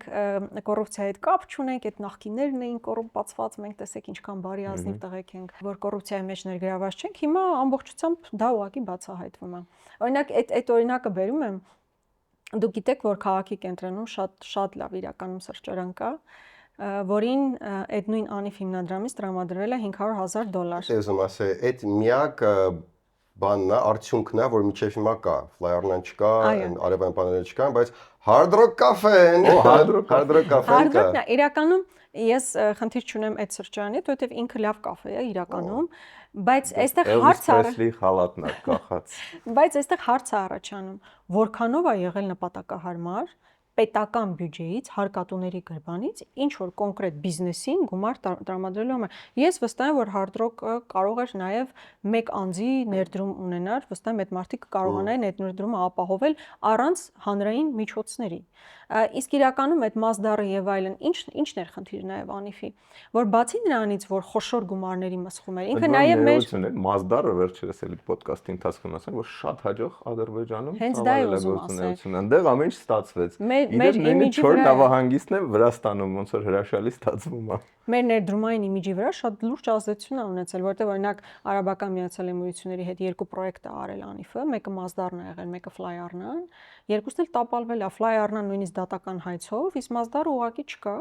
Հիմա տեսեք Ադրբեջանում ինչ խոշոր, մի քանի անգամ ավելի խոշոր Մասդարը պրոյեկտ է անում ու այնտեղ բարեհաջող ավարտ է ունենում։ Հիմա այդ Անիֆի այդքան կատաստրոֆայից հետո պարզվել է, որ վերջերս էլ որոշակի բաների համար, հարկերի համար, օրինակ այս տարի 120 քանի միլիոն տրամադրվել է հարկերի մուծման համար, Անիֆի համար, որովհետև Անիֆը սկսել է լուծարումը, բայց չի լուծարվել։ Միջև վերջ չի լուծարվել։ Օրինակ այդ լուծարման process-ում դեռևս գոյացած հարկեր կար, որ պետք է մուծեն, էլի հանրային միջոցներից 120 միլիոն դրամ վճարվել է հերթական հարկերի համար։ Եթե հաջորդ տարի էլ չլուծարվի, էլի հերթական անգամ այդքան գումարել մի հատ էլ։ Պարզի որ են 2 միլիոն դրամ աշխատավարձով охранայի պետներ, ով էր դեռ շարունակում է ստանալ աշխատավարձքան։ Դուք 2 միլիոն եք ասում, Ինչ դուք շատ չեք պատկերացնում աշխատական այդտեղ աշխատավարձներ էին։ չափազանց բարձր, ասենք 10 միլիոնը սովորական աշխատավարձ ա եղել, ընդ որում գիտեք ինչներ է այդտեղ հետաքրքրականը, որ նախ անհասկանալի գործուղումներ, ովքեր են, ինչ են արել այդ գործուղումների հաշվետվություն, բան այդ ամեն ինչը չկա, բայց ինչ է ստացվել, օրինակ, եթե իրավաբանական ինչ որ մարդ պետք է այդ հիմնադրամ իրավաբանական ծառայություն մատուցի, բարձում է նաև ծառայությունների գնման գործընթաց են կազմակերպել, այսինքն այդ հաստիկ ունեցել են, զուգահեռաբար ծառայություններ են գնել, որ այդ գործառույթներն իրականացնեն, այսինքն ոչ միայն բարձր աշխատավարձ են տվել կոնկրետ անձին, բայց նաև այդ մարդու գործառույթներն իրականացնելու համար օրինակ ինձ հաշվապահ են վերցնում, ես էլ դուք էլ outsource եք անում, հա, որ դուք էլ եք բարձր աշխատավարձ ստանում ընդեղ էլ, այսինքն մի հատ խայտառակ սխեմաներ են գործել, որ դա պետք է ամբողջությամբ բացահայտվի։ Ինձ թվում է սա մինչև հաջորդ ընտրություններ հաստատ չեն բացահայտի, ամեն դեպքում չկա ինչ-որ մոտիվացիա նրանց մոտ, որ ներկայացնեն, որտեղ ստեղ մի բան, որ սկսի դուրս գալ, ասենք մեկին, եթե օրինակ պայմանական Ավինյանին ինչ-որ մեղադրանք ներկայացվի կամ մի բան գտնեն, դե ինքը չի լռելու իր հետ, sense կողքից էս մեկը, կողքից են մեկը կպարզվի, դե դրա համար 30% սաղ չեն գտնի, դրա համար այսքան ասում են, մինչև մյուս տարի հաստատ չէ, բայց այդտեղ ամեն դեպքում կան տրամաբանության բացեր, օրինակ այդ fly առնայի հետ կապված, եթե նույնիսկ եթե ես կոռումպացված վարչապետ լինեի կամ չինովնիկ լինեի, տրամաբանությունը հուշում է, որ կուզենայի լիքը փող վերցնեի, բերեի ինչ-որ տենց ավիափոխադրող, նա աշխատեր, համ ես իմ փողը ունենայի, համ իրանք շարունակեն աշխատել, բերել, հետո գցել, ստեղծել միջազգային դատի ռիսկ, այդ ոչ թե կոռուպցիայի մասին է խոսում, այլ տենց շատ ապաշնոր ընդհանրապես պլանավորման մասին է խոսում, այսինքն ստեղ ես չեմ էլ հասկանում տրամաբանությունը, բերել միջազգային ինչ-որ ավիափոխադրող, հետո իրանց քաշել, գցել ու միջազգային սկանդալի մեջ ընկնել, ստեղ ինձ թվում է դեռ էլի բաներ կան, որ մենք չգիտենք, պետքա որ բացահայտվեն, հենց որ Չէ, դե այն որ բան Նիկոլ Փաշինյանին վստահելիության մակարդակը, տեսեք, սա բիզնես ոլորտում է երևում, նույնը նաև քաղաքական դաշտում, արտաքին քաղաքական դաշտում, մի բան ասել, հետո չանել, կամ հետո պտտացնել, բայց արդյոք ես սա նկատի ունեի, երբ դա էի ասում, հիմա ես վստահ եմ նույն տրամաբանությունն է եղել, օրինակ Fly Air Arabia-ի ղեկավարությունը ասել է դու նման պարտավորություն ես ստանձնել, ինքն էլ կասել արդյոք ես նման պարտավորություն եմ ստանձնել, բայց ես սա նկատի չունեի, նա նկատի ունեի եւ այսպես շարունակ, այսինքն կոռուպցիան փողերի մսխումը իրենց հերթին, բայց այո, այս մարդը բան չի, պայմանագրաունակ չի, պայմանավորվածությունների ունակ մարդ չի, ուղղակի որը դրսևորվում է արդեն այդ լեվելը։ Ճպցրեց ամբողջ ասես, գնում եք Հռոմ Կիրակի օրը։ Բայց տեսեք, այդ վիզերի մասով էլի ինչ է ստացվում։ Հիմա վիզերի համար կառավարությունը յուրաքանչյուր նստատեղի համար այդ ուղղությունները, որ հիմա մտնելու են, 20000 դրամ պետք է տա։ Այսինքն ցանկացած ուղևորի համար ինքը 20000 դրամ պետական բյուջեից գումար է գնալու։ Ու այդ մարդիկ կարող է, չգիտեմ, ինչ որ տեղից տրանզիտով Հայաստանով ուրիշ տեղ գնան։ Հայաստան նույնիսկ չգան։ Այսինքն եթե իր հիմնական իմիջիայլոց մոտիվացիան ոչ թե նա եղել, որ իբր ստեղից туриզմը դեպի Իտալիա կամ այլ երկրներ խթանեն, որովհետև դա գրագետ ներդրում չի լինի, էլի։ Իր հիմնական ասում մոտիվացիան այն է, որպեսզի туриզմը դեպի Հայաստան ավելանա։ Հիմա բայց դրանց մի զգալի հատվածում մարդիկ տրանզիտով գալու են։ Հիմա մի հատ ռուս ինչ որ տեղից մի տեղ է գնում, մենք իր համար 20000 պետական բյուջեից գումար ենք տալիս։ Հիմա ասեք, սա որքանով է տրամաբանական։ Դե ժողովուրդը Հռոմն է։ Հիմա ժողովուրդը օրինակ Նիցը մշակութային ծրագրի սրան վերաբերում։ Ես հասկանում եմ, որ օրինակ ինձ համար էլ ձեզ համար են կանգնում։ Օրս կարելի է հերթ կանգնել։ Հերթ կանգնել Հայաստանից գնալու համար։ Այն մարդը, ով օրինակ Նիցա գնալու պայմանական, իր համար այդ տոմսի համար 20000 դրամ ավել մճարելը շատ մեծ խնդրեմ չի։ Բայց այդ 20000-ը ու պատկերացրեք ամեն նստատեղի համար։ Դուք պատկերացրեք ծավալը։ Անարդարություն կա, էլի որ։ Հա, այսինքն եթե քո խնդիրն է նա, որ դեպի Հայաստան մուտքերը ավելացնես, ես վստահ չեմ, որ սրանով ավելանում է եւ արդյոք համարժեքային ներդրումը, որ դու անում ես։ Իմիջիայլոց տեղական փոխադրողներն էլ իրենց դժգոհությունն են հայտնել, որովհետև հակամրցակցային իրավիճակը տեղականներն էլ թվեր էին կրակում։ Ես այդպես ցանկություն չունեմ տեղականներին պաշտպանել։ Իրանք 30 տարի ունեին, որ մի հատ մրցունակ փաթեթ մեզ առաջարկեին Հռոմ գնալու։ Իրանք այդպես 600-700 եվրո էին դնում այդ գինը։ Չէ, իմ ու տենց խնդիրը ով ավելի դրված շատ էին։ նա է, որ տրանզիտով Հայաստան ունից մուտք չգործող օտար երկրացու համար մեր հարկատուների գրպանից 20,000 Այդ դրամ է ինչ գնալու։ աբսուրդ է։ Դե երեք գուցե կարելի է ավելի թիրախային դարձնել այդ օրենքը, նենց անոր որ հա այդ դա չլինի, հենց մենակ Հայաստան եկողների վրա տարածվի դա։ Այդ ինչ բարդ Դե է։ չես Ես կարող չգիտեմ անել, ոնց է որովհետև դա։ ուղղությունը Արդեն ես էլ տոն շատ ծառնում, ես վստահ եմ, որ պետք է սրանում խորանալ, որովհետև ակնհայտ է, որ շատ խոշոր գումարներ են գնալու եւ պետք է հասկանալ, թե դա մեզ ինչ լրացուցիչ եկամուտ է տալու։ Ի վերջո եկեք հասկանանք, մենք իսկապես տնտեսական լավ վիճակում չենք։ Այդ որ այդ օրը ինքը ցնցումների մեջ ընկավ, ես կարծում եմ ոչ այնքան անիֆիստ ցնցումների մեջ ընկավ, որքան այդ པարս հարցադրումը 7 միլիարդ 7 տարվա մեջ պետական պարտք ես ավելացրել։ Ինչ է կառուցվել դրան այդ ընթացքում։ Եթե ինձ մեկը ցույց տա ստրատեգիական նշանակության մի բան, որ կառուցվել է հետագա սերունդները կօգտվեն կամ մենք այդ կառույցից ինչ որ բան ենք տնտեսական շահ ենք ստանում, ոչ մի բան չի կառուցվել։ 7 միլիարդը կներեք, էլի, ընդ որում 7 միլիարդ ինքը միայն պետական պարտքն է, դրան զուգահեռ ինքը ասում է 18 թվականից ի վեր 4.3 միլիարդ լրացուցիչ մուտքեր ենք ապահովել, բացի այն, որ բյուջեն կա, փաստորեն 7 տարվա ընթացքում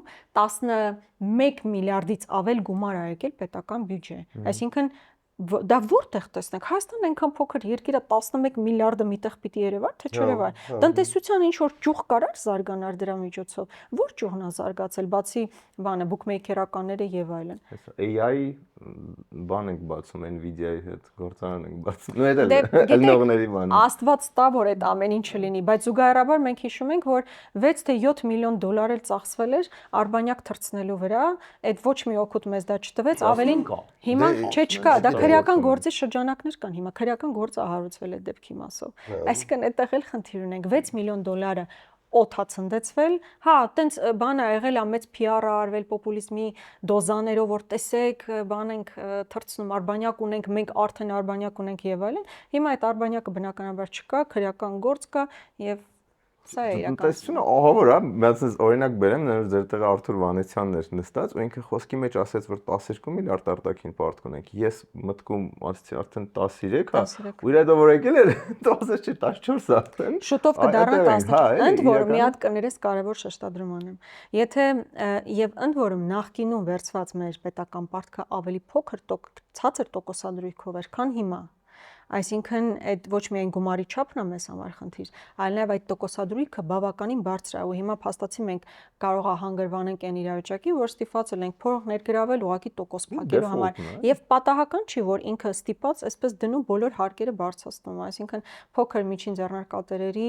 բանը հարկերը ավելացնում է։ Ինչ հարկ գիտեք, որ չի ավելացել։ Գույքը հարկից սկսած բոլոր հնարավոր հարկերը, ես այդ օրինակն եմ շուշուտ բերում, որովհետեւ օրինակ դրա տրամաբանությունը այդքան էլ չհասկացա աղբանության հարկը, կոֆեի ապարատները, որտեղ որ դրվում են, իրանց համար էլ է հարկը բարձրանում։ Այսինքն հասկանալի է, որ նույնիսկ տոկոս փակելու խնդիր է շուտով առաջանում, հետեւաբար եւ նոր պարտք ներգրավելու խնդիր ենք ունենալու, հետեւաբար պետքա բոլոր այսպես հնարավոր մարդկանցից մինչեւ վերջին կոպեկը քերել։ Դե ինչ, երևի արդեն տեսնում եք մեծ փոփոխությունները, որ տեղի ունեցել ոչ միայն մեր տաղավարում, այլ Spin Ideas Agency-ի բոլոր հաղորդումների տաղավարներում։ Մենք արդեն տեխնիկապես վերազինված ենք եւ պատրաստ ենք ձեր բիզնեսը դարձնել շատ ավելի լավ բիզնես։ Ձեր ոդկասթի YouTube նախագծի համար ունենք տարբեր ստուդիաների լայն ընտրություն, պրոֆեսիոնալ թիմ, որը լավագույնն է տարածաշրջանում։ Ձեր հարցերի կրեատիվ լուծումները Spin Ideas Եկեք Agency։ մեզ մոտ եւ դարձեք YouTube-ի հաջորդ դեմքը։ Ինչը մեզ բերում է բյուջեի քննարկմանը, որը այս շաբաթ լինելու է։ Դուք արդեն երևի տեսել եք այդ քննարկումը, մենք մի քանի օրից մեր ականատես կլինենք։ Ուղղակի ուզում եմ հասկանալ ինչքանով ինքը կլինի իրոք բյուջեի քննարկում, ինչքանով եկեղեցու հետ կապված հարցերի քննարկում։ Ուզում համոզվել, որ այն բոլոր խնդիրները, որոնք կան ֆինանսական բյուջեի, թերկատարման, պարտքի, հարկի հետ կապված, դա էլ շատ երկրորդ պլան չգցենք, որովհետև իրական խնդիրները եկեղեցին օքեյ, դա էմոցիոնալ է ու իմ կարծիքով շատ անտրամաբանական, որովհետև ինքը չի կարող ոչ մի շահել։ Միակ էս աղմուկը իմ պատկերացմամբ հենց գուցե եւ ֆինանսական հարցեր շեղելն է, որոնք շատ վատ են, որովհետև այնտեղ ինչ-որ էզոթերիկ բան է, ինչ sense հարցեր, կուսակրոն եւ այլն, իսկ ստեղ ռեալ մարդկանց ամենօրյա խնդիրներն են ֆինանսական։ տենց լավ խորացել եք հիմնական խնդիրները, իրանց թույլ կողմերը ինչ չեն կատարել, ինչ կոլապսներ կան, դրանց վրա շեշտ դնելու է։ Մենք բնականաբար եւ տնտեսական առումով ենք շեշտադրումներ անելու։ Քարտերը մի բացեք իհարկե, հիմա եւ բայց ֆինանսական եւ բնականաբար քաղաքական, որովհետեւ իրականում բյուջեն նաեւ ինքը քաղաքական ծրագիր է, այսինքն դու ասում ես ժողովուրդ, ես այս բյուջեով, այս իմ քաղաքական առաջնահերթություններն եմ իրականացնում։ Հիմա ուզում ես հասկանալ այդ քաղաքական առաջնահերթությունը որն է, ու 4 հաշվարկով ստացվում է ասֆալտ փռելը տարին 5 անգամ նույն տեղը։ Հա, բայց այդ բնականաբար բոլոր հարցադրումները հնչեցվելու են։ Եկեղեցու մասով անհնար է որևէ շեշտադրում չանելը, բնական է, որ դա պետքա արվի, բայց բնականաբար մենք նաև բյուջեի մասով, որովհետև իսկապես ծանրագույն վիճակում ենք գտնվում։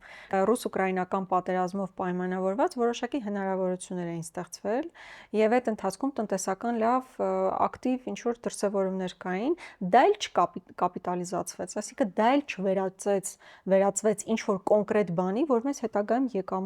եկամուտ բերի նույն տրամաբանությամբ, այսինքն բավարար քայլեր օրինակ արվել էին, որ այդ նույն պատերազմով պայմանավորված Հայաստան եկած ռուսները կամ ուկրաինացիները մնան Հայաստանում, չէ՞ որ ուշ ինչ որ հարկային բաներ փոխեցին, բայց արդեն մեծ մասը գնացել է Վրաստան։ Դե հիմա տեսեք, Վրաստան։ մեծ մասը գնացել է։ Գնացել է Հայաստանից, գնացել է Վրաստան, հաշվի առնելով նույնիսկ որ Վրաստանում ոչ այնքան քաղաքական առումով շահավետ էր այնտեղ գնալը, բայց Հայաստանից գնացել են, այսինքն դու այնքան հնարավորություններ ես ունեցել, որոնք ուղղակի մսխվել են, որոնք չեն դարձել քո բանը, էլի, այսպես միս ու արյուն չեն ստացել քո պետության մեջ։ Հենց դա համել այդ քաղաքացին, որ գնում է հռոմ կոֆե է խմում, ակամայից տեսնում է, որ ախր այդ կապուչինոն Ռոմում 1.5 եվրո արժի։ Լավ, եթե մի հատ Կոլիզեի տեսարանով է, կարող է 2, բայց մեր մոտ ավելի թանկ է։ Ու այդ տարածումը ամեն ինչ է, նույն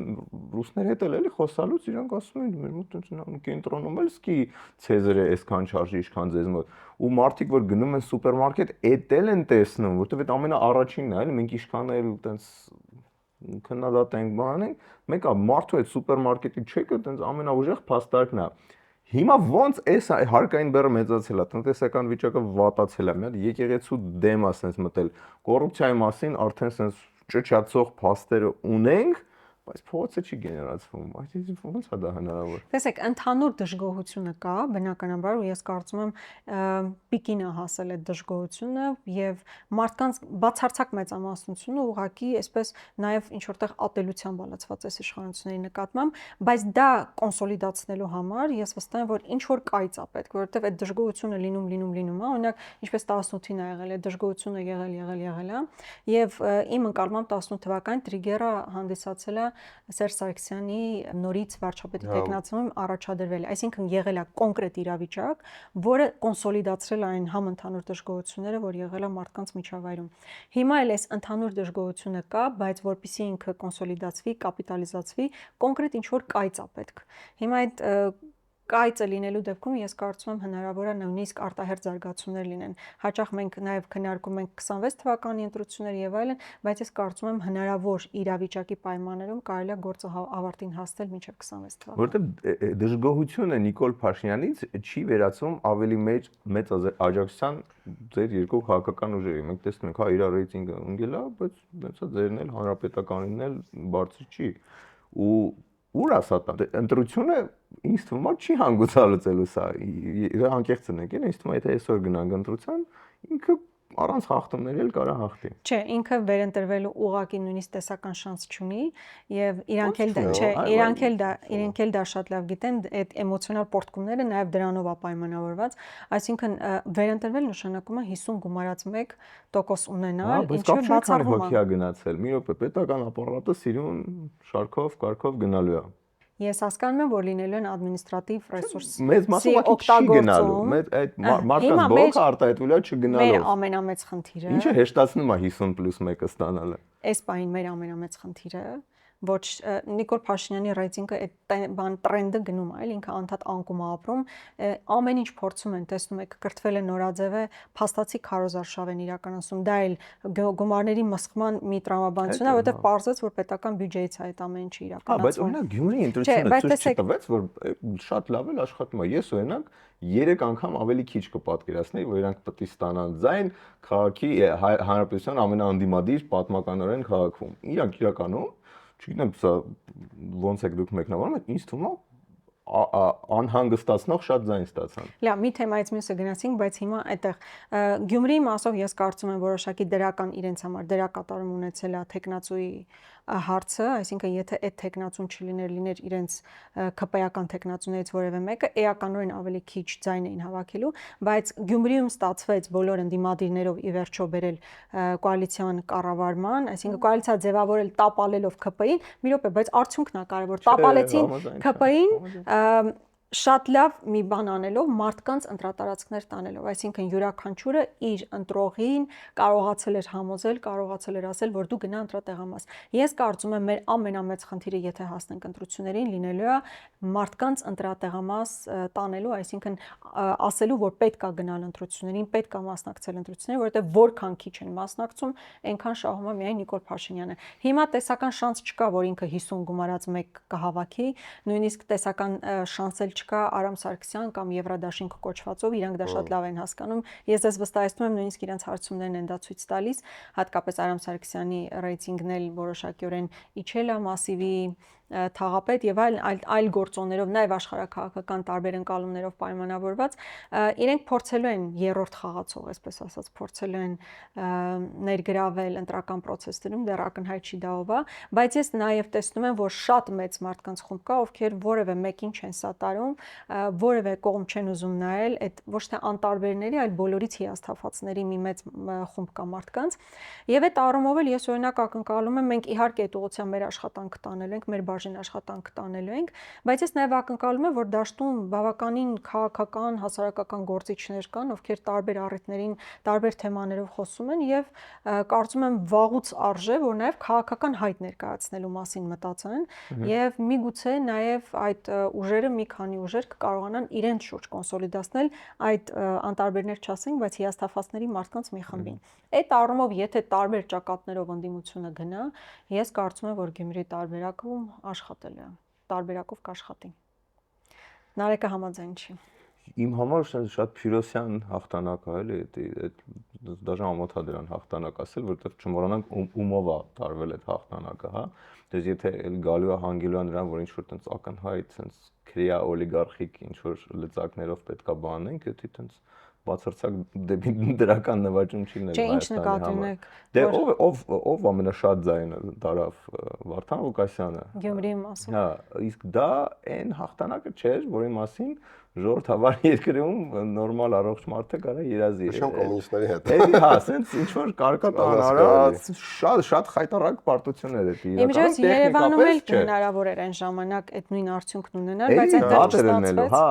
հայ-հայա ալնում էր, բայց էլի ոչ մի դրական բան մենք դրանում չենք տեսնելու։ Հա, մենակ բանը կներ, որ Ավինյանը այնտեղ նստելու էր, լիներ ընդդիմադիր։ Всё, ոչ մի տենց։ Նարեկ, գերխնդիրը Նիկոլ Փաշինյան անուն ազգանունով վարչապետ չունենալն է, որովհետև դրանից ավելի ես չեմ պատկերացնում 26 թվականին, եթե ինքը շարունակի լինել իշխանություն, դա ուղղակի կատաստրոֆա է լինել, մենք դիկտատուրա ենք։ Աննա Հակոբյանը ասի, չեմ գնում Չինաստան, մնում եմ հայրենիքին ծառայեմ, որտեղ էլ է, չէ՞, ինչ որ քննարկում, որ նաև այդ կրթվել է նորաձև արշավը դրա համար է բանանում, որպեսզի այտենց ռակիրովիչկա արվի ինչ որ Ես այդ մոտեցմանը շատ ավելի քիչ հավանական եմ տեսնում, որովհետև նաև տարբեր մարդկանց հետ շփվելով պարզ երևում է, որ Աննա Հակոբյանի նկատմամբ հակակրանքը շատ ավելի մեծ է, նույնիսկ քան Նիկոլ Փաշինյանը, այսինքն չգիտեմ ինչ կշահեն, եթե տրակերովկան անեն։ Մյուս տարվա վերարտադրման այդ հարցի շուրջ է, մի հատ ես իմ հեղինակավոր կարծիքը ասեմ, մի հատ փիղ կա սենյակի մեջ, որը մենք չենք ուզում տենալ հոգեբանական պատճառներով, բայց փիղը հետևյալն է, մարդիկ հնարավոր է նորից ընտրեն ներկա իշխանությանը, որովհետև զուտ բարեկեցության ֆինանսական հարցով մարդիկ ավելի լավ են ապրում, քան առաջ։ Նույնիսկ sense մի հատ վատ համատությունում հիմա պարտված, հա, կամ ինչ-որ տես ճնշված վիճակում, եթե ասես կուզենաս հիմա ապրես, թե երբ նոր ենք հաղթել 95 թվականին, չեմ կարծում, որ շատ մարդիկ ասեն, հա չէ 95 կակրաս հաղթել ենք կուզենային ժամանակ, որովհետև մարդիկ ունեն ինչ-որ բազային Մասլոուի բուրգի կարիքներ, ու Նարեկը որ ասում է կեսարի Ցեզարի սալատը կամ կապուչինոն մեր մոտ թանկ է, այդ թանկը որտեվ մարդիկ առնում են այդ նույն կեսերի ցալատը աննորմալ Համաձայն եմ, թանկ ու նույն կապուչինով կներես դրեք ջակ, հա, բայց մարդիկ հերթ են կանգնում, որ այդ բանը անեն։ Այն որ մենք ասում ենք որ հարկ են ուզում դնեն կոֆե ապարատների վրա բան, այդ էլ որովհետեվ մարդիկ այնքան կարան իրանց թույլ տան, որ ուղղակի քայլելով չսպասեն գնան ինչ-որ ընկերոջ կամ կաֆե մոտ, ուղղակի տենց րոպեն մեկ մի հատ սուրճ առնեն, որը բազային կարիք չի, ինքը ոնց որ կոմֆորտ կլասի բան է, պահանջ է, ինքը սուրճը մնալ փողոցում րոպեն մեկ խմելը դա տենց կենսական անհրաժեշտության բան չի։ Մարդիկ մարդը հիմա այդ օրենք հարկի վերադարձօրենքով ամեն ընտանիքը մեր կողա տուն առել, ինչ որ մի հատ կին, մի հատ տղամարդ հարկի վերադարձով բան արել ու տենց ֆինանսական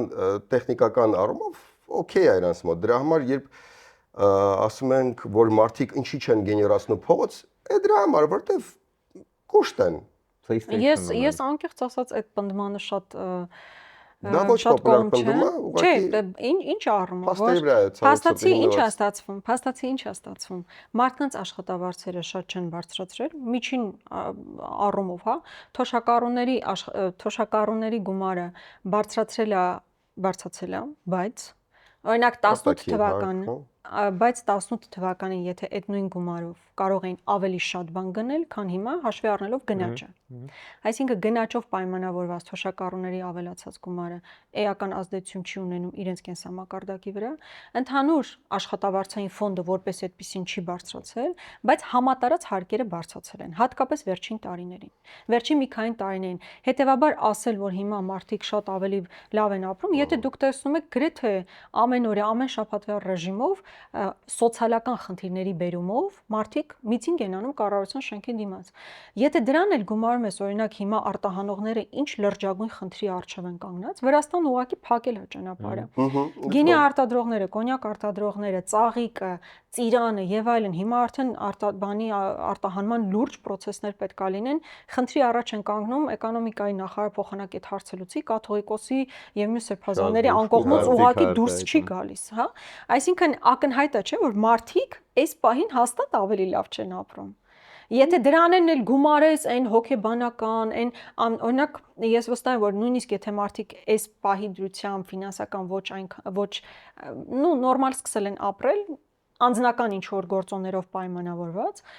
բայց իրանք տեսնում են, չէ, այդ անորոշության տարածաշրջանում տեղի ունեցող անորոշության ֆոնին, իրանք բոլորն էլ վստահ են, որ Նիկոլ Փաշինյան այն մարդ չի, որ ճիշտ որոշումներ է կայացնելու։ Այդ նույնիսկ եթե իրանք այսօր կապուչինո կամ կրուասանը եւ այլն կարողանում են իրենց թույլ տան, վաղը Նիկոլ Փաշինյանի կայացրած որոշումների հետևանքով դա էլ չեն կարողանալ թույլ տան։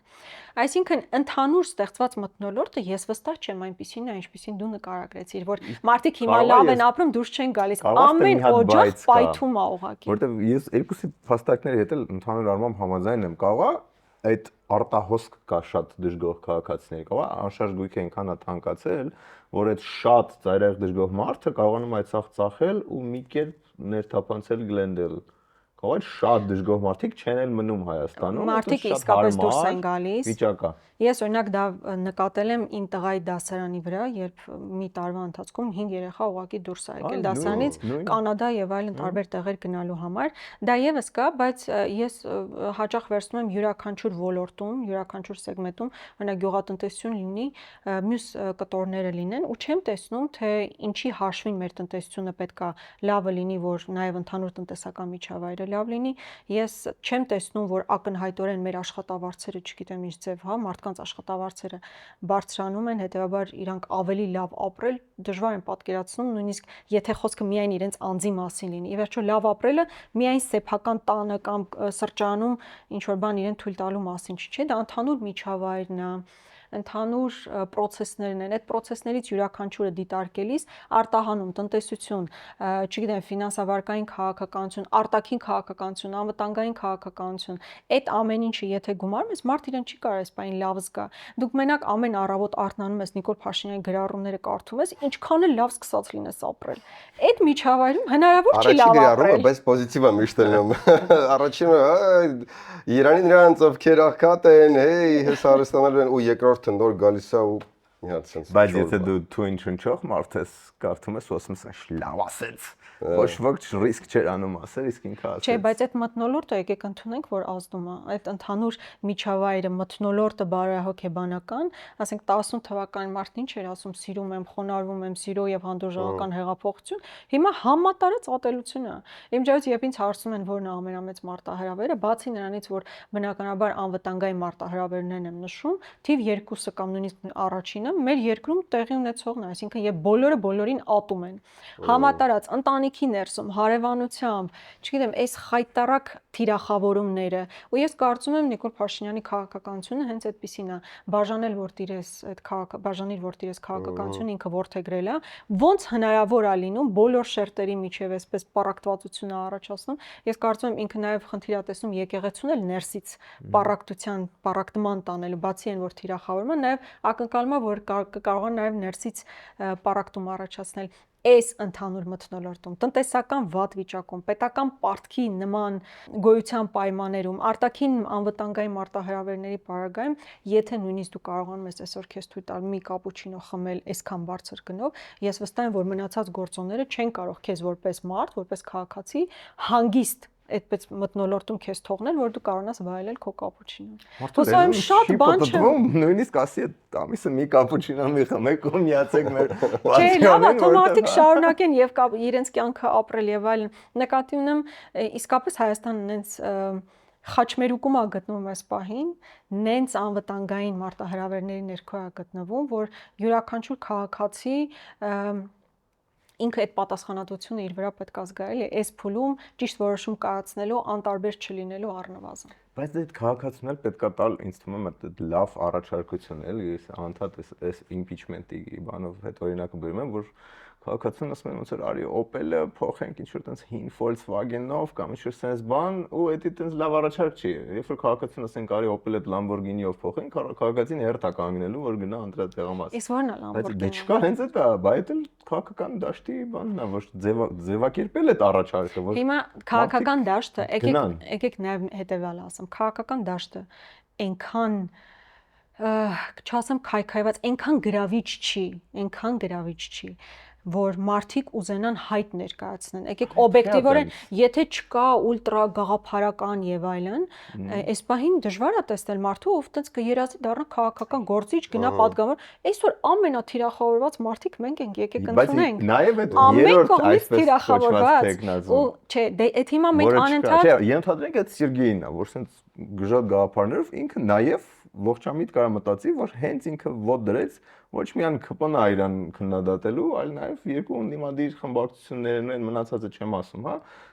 Այսինքն այդտեղ էլ ոնց որ sense welcoming չի այդ քաղաքական դաշտը, որպեսզի Սերգեյի նման Lamborghini տեխնացուն sense գա ասի ես ձեզ կտանեմ։ Ներողություն եմ խնդրում, բայց եթե Սերգեյը կարծի, որ ինքը Lamborghini է, վաղուց կլիներ քաղաքական դաշտում։ Կներես էլի, որ sense քո վրա գնաց։ Դա BMW։ Okay, Toyota Vitsen, fine։ BMW։ Չէ, նկատի ունեմ, եթե մարդը ինքը իր ընկալման պատկերացնում է, որ ինքը գործ ունի անելու, որ ինքը պետք է այս իշխանությանը փոխի, այսինքն վախենաս, որ քո վրա ինչ որ հարված կլինի, բայց չէ որ դու այլ պատկեր, բա լիդերի բանը ուր կորավ, հատկանիշները դրանում չէ պայմանավորված, որ ինքը մտնում է, ստանձնում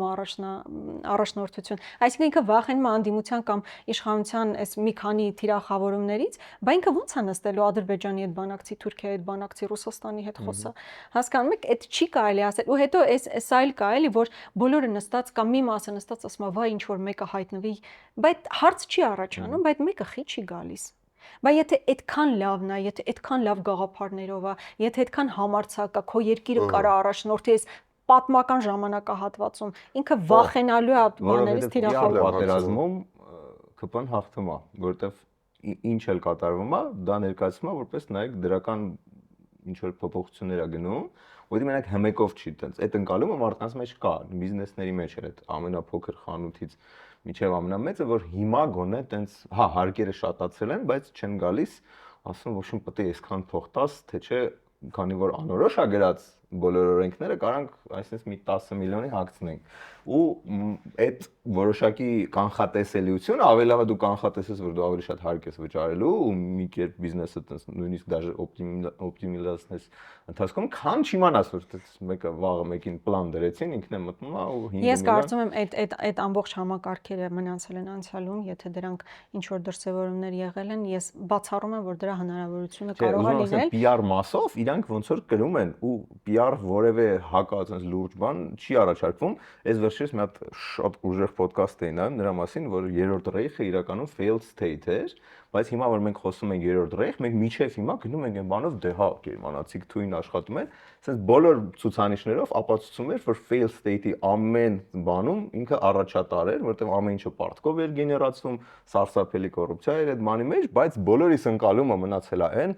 որ հա իրանք այդպես մարդասպան են բան, բայց գոնե պետական մեքենան ինչ որ պետական ահա որ վատ է աշխատել երրորդ ռեյխում, բայց լրիվ հակառակ տպավորություն է մնացել։ Հիմա համեմատելով երրորդ ռեյխի հետ, այդ նույն վիճակը չի որ պետական մեքենա շատ վատ է աշխատում, բայց տպավորությունը որ այդքան վատ չի աշխատում։ Դե իրանք քարոզչական առումով չեմ կարող դա բան անել, շղթել, իրանք քարոզչական առումով բավականին մեծ ծավալի աշխատանք են իրականացնում։ Իրական նույնիսկ տպավորությունն է, որ միակ բանը, որ անում են, քարոզչական աշխատանքների կազմակերպումն է։ Հա, այսինքն մանրամասն այդ քարոզչությունը մտածվում է, թիրախավորումները գնում են, թիրախային խումբը ընտրվում է, իրենց համար աշխատանք տանում, դա համատարած արվում է, բավականին հաջող դա պետք է ընդունել։ Միևնույն ժամանակ ես կարծում եմ, որ ամենամեծ խնդիրը այո, նաև քաղաքական դաշտում պատասխանատվություն ստանձնելու խնդիրն է։ Բոլորը հասկանում են Հայաստանն այսօր ինչ վիճակում է։ Եկեք սա ընդունենք, որ այսօր որևէ մեկի համար երանելի բան չի կարող լինի իշխանության աթոռին հայտնվելը։ Երբեմն երբ ասում են, այ դուք իշխանության համար կռիվ, իշխանական աթոռի համար կռիվ եք անում, անկեղծ ուզում ես պտտվել ու ասել, պատկերացնում եք, չէ՞, այսօր երկիրը ինչ վիճակում է գտնվում։ Պատմական փուլում են գտնվում։ Քիչ երիկ ներքին էս բանը խժդժությունները, ատելությունը, ներքին մթնոլորտի քայքայումը, տնտեսական վիճակը, անվտանգային իրավիճակը, Զանգեզուրի միջանցքի այս թեման քո գլխից կախված ադրբեջանցիների Հայաստան բնակեցման հարցը եւ այլն, դա հեչ գրավիչ հեռանկար չի։ Ով էլ գա 14 միլիարդը պետք է տա։ Բայց պատասխանատվություն խնդիր կա, որ մարդիկ եթե քաղաքականության մեջ են, եթե ուզում են ինչ-որ բանի հասնել, պետք է այդ պատասխանատվությունը ստանձնեն։ Այսօր օրինակ դուք ինձ հիշեցրեք, բացի մեր քաղաքական ուժից ու Ռոբերտ Քոչարյանից, ով է հայտարարել, որ ինքը պատրաստ է ստանձնի պատասխանատվություն երկիրը այս վիճակից հանելու համար։ Ով է հայտնել։ Մի ամբողջ քաղաքական դաշտ կա։ Շատ լավ հարց եք բարձրացնում կարծում ասում, բայց ինքն էլ նաև տեխնիկապես հարցեր են առաջանում։ Հիմա կարելի է մեծ անընդհատ թիրախավորել, կարելի է Ռոբերտ Քոչարյանին քննադատել, թիրախավորել եւ այլն։ Զուգահեռաբար թող ասեն ով այն ուժեղը, ով այն Լամբորգինին ձեր պատկերացրած, որ միտեղ գարաժում կանգնած է, вообще չի ուզում դուրս գա։ Իդեպ մի հատ էլ կրիտերիա, որով երրորդ ռեյխը կպած շատ նման են, ասում եմ ողջ ընթացքում, տենց 34 թվից համարյա սկսած, գնացել է դեպի նրան, որ ամեն պաշտոնի գնալով ավելի վատ մարդ է նշանակվել են, ամենաունակ sense լավ բաներին սկզբից ունեցել են, հետո sense գնացել են միջև են SS-ի անկապ շտուրմավիկին բերել են դրել են բարձր պաշտոնի ու սիստեմ ամեն ոլորտում է տենց եղել, ու մեր մոտ էլի էկոնոմիկայի նախարարին բանարեցիք, լրիվ այդ մոդելով է, որ sense ինչ որ ավելի լավ տեխնացիոնից էս գնալ։ Գիտես մեկ են ինչներ նման,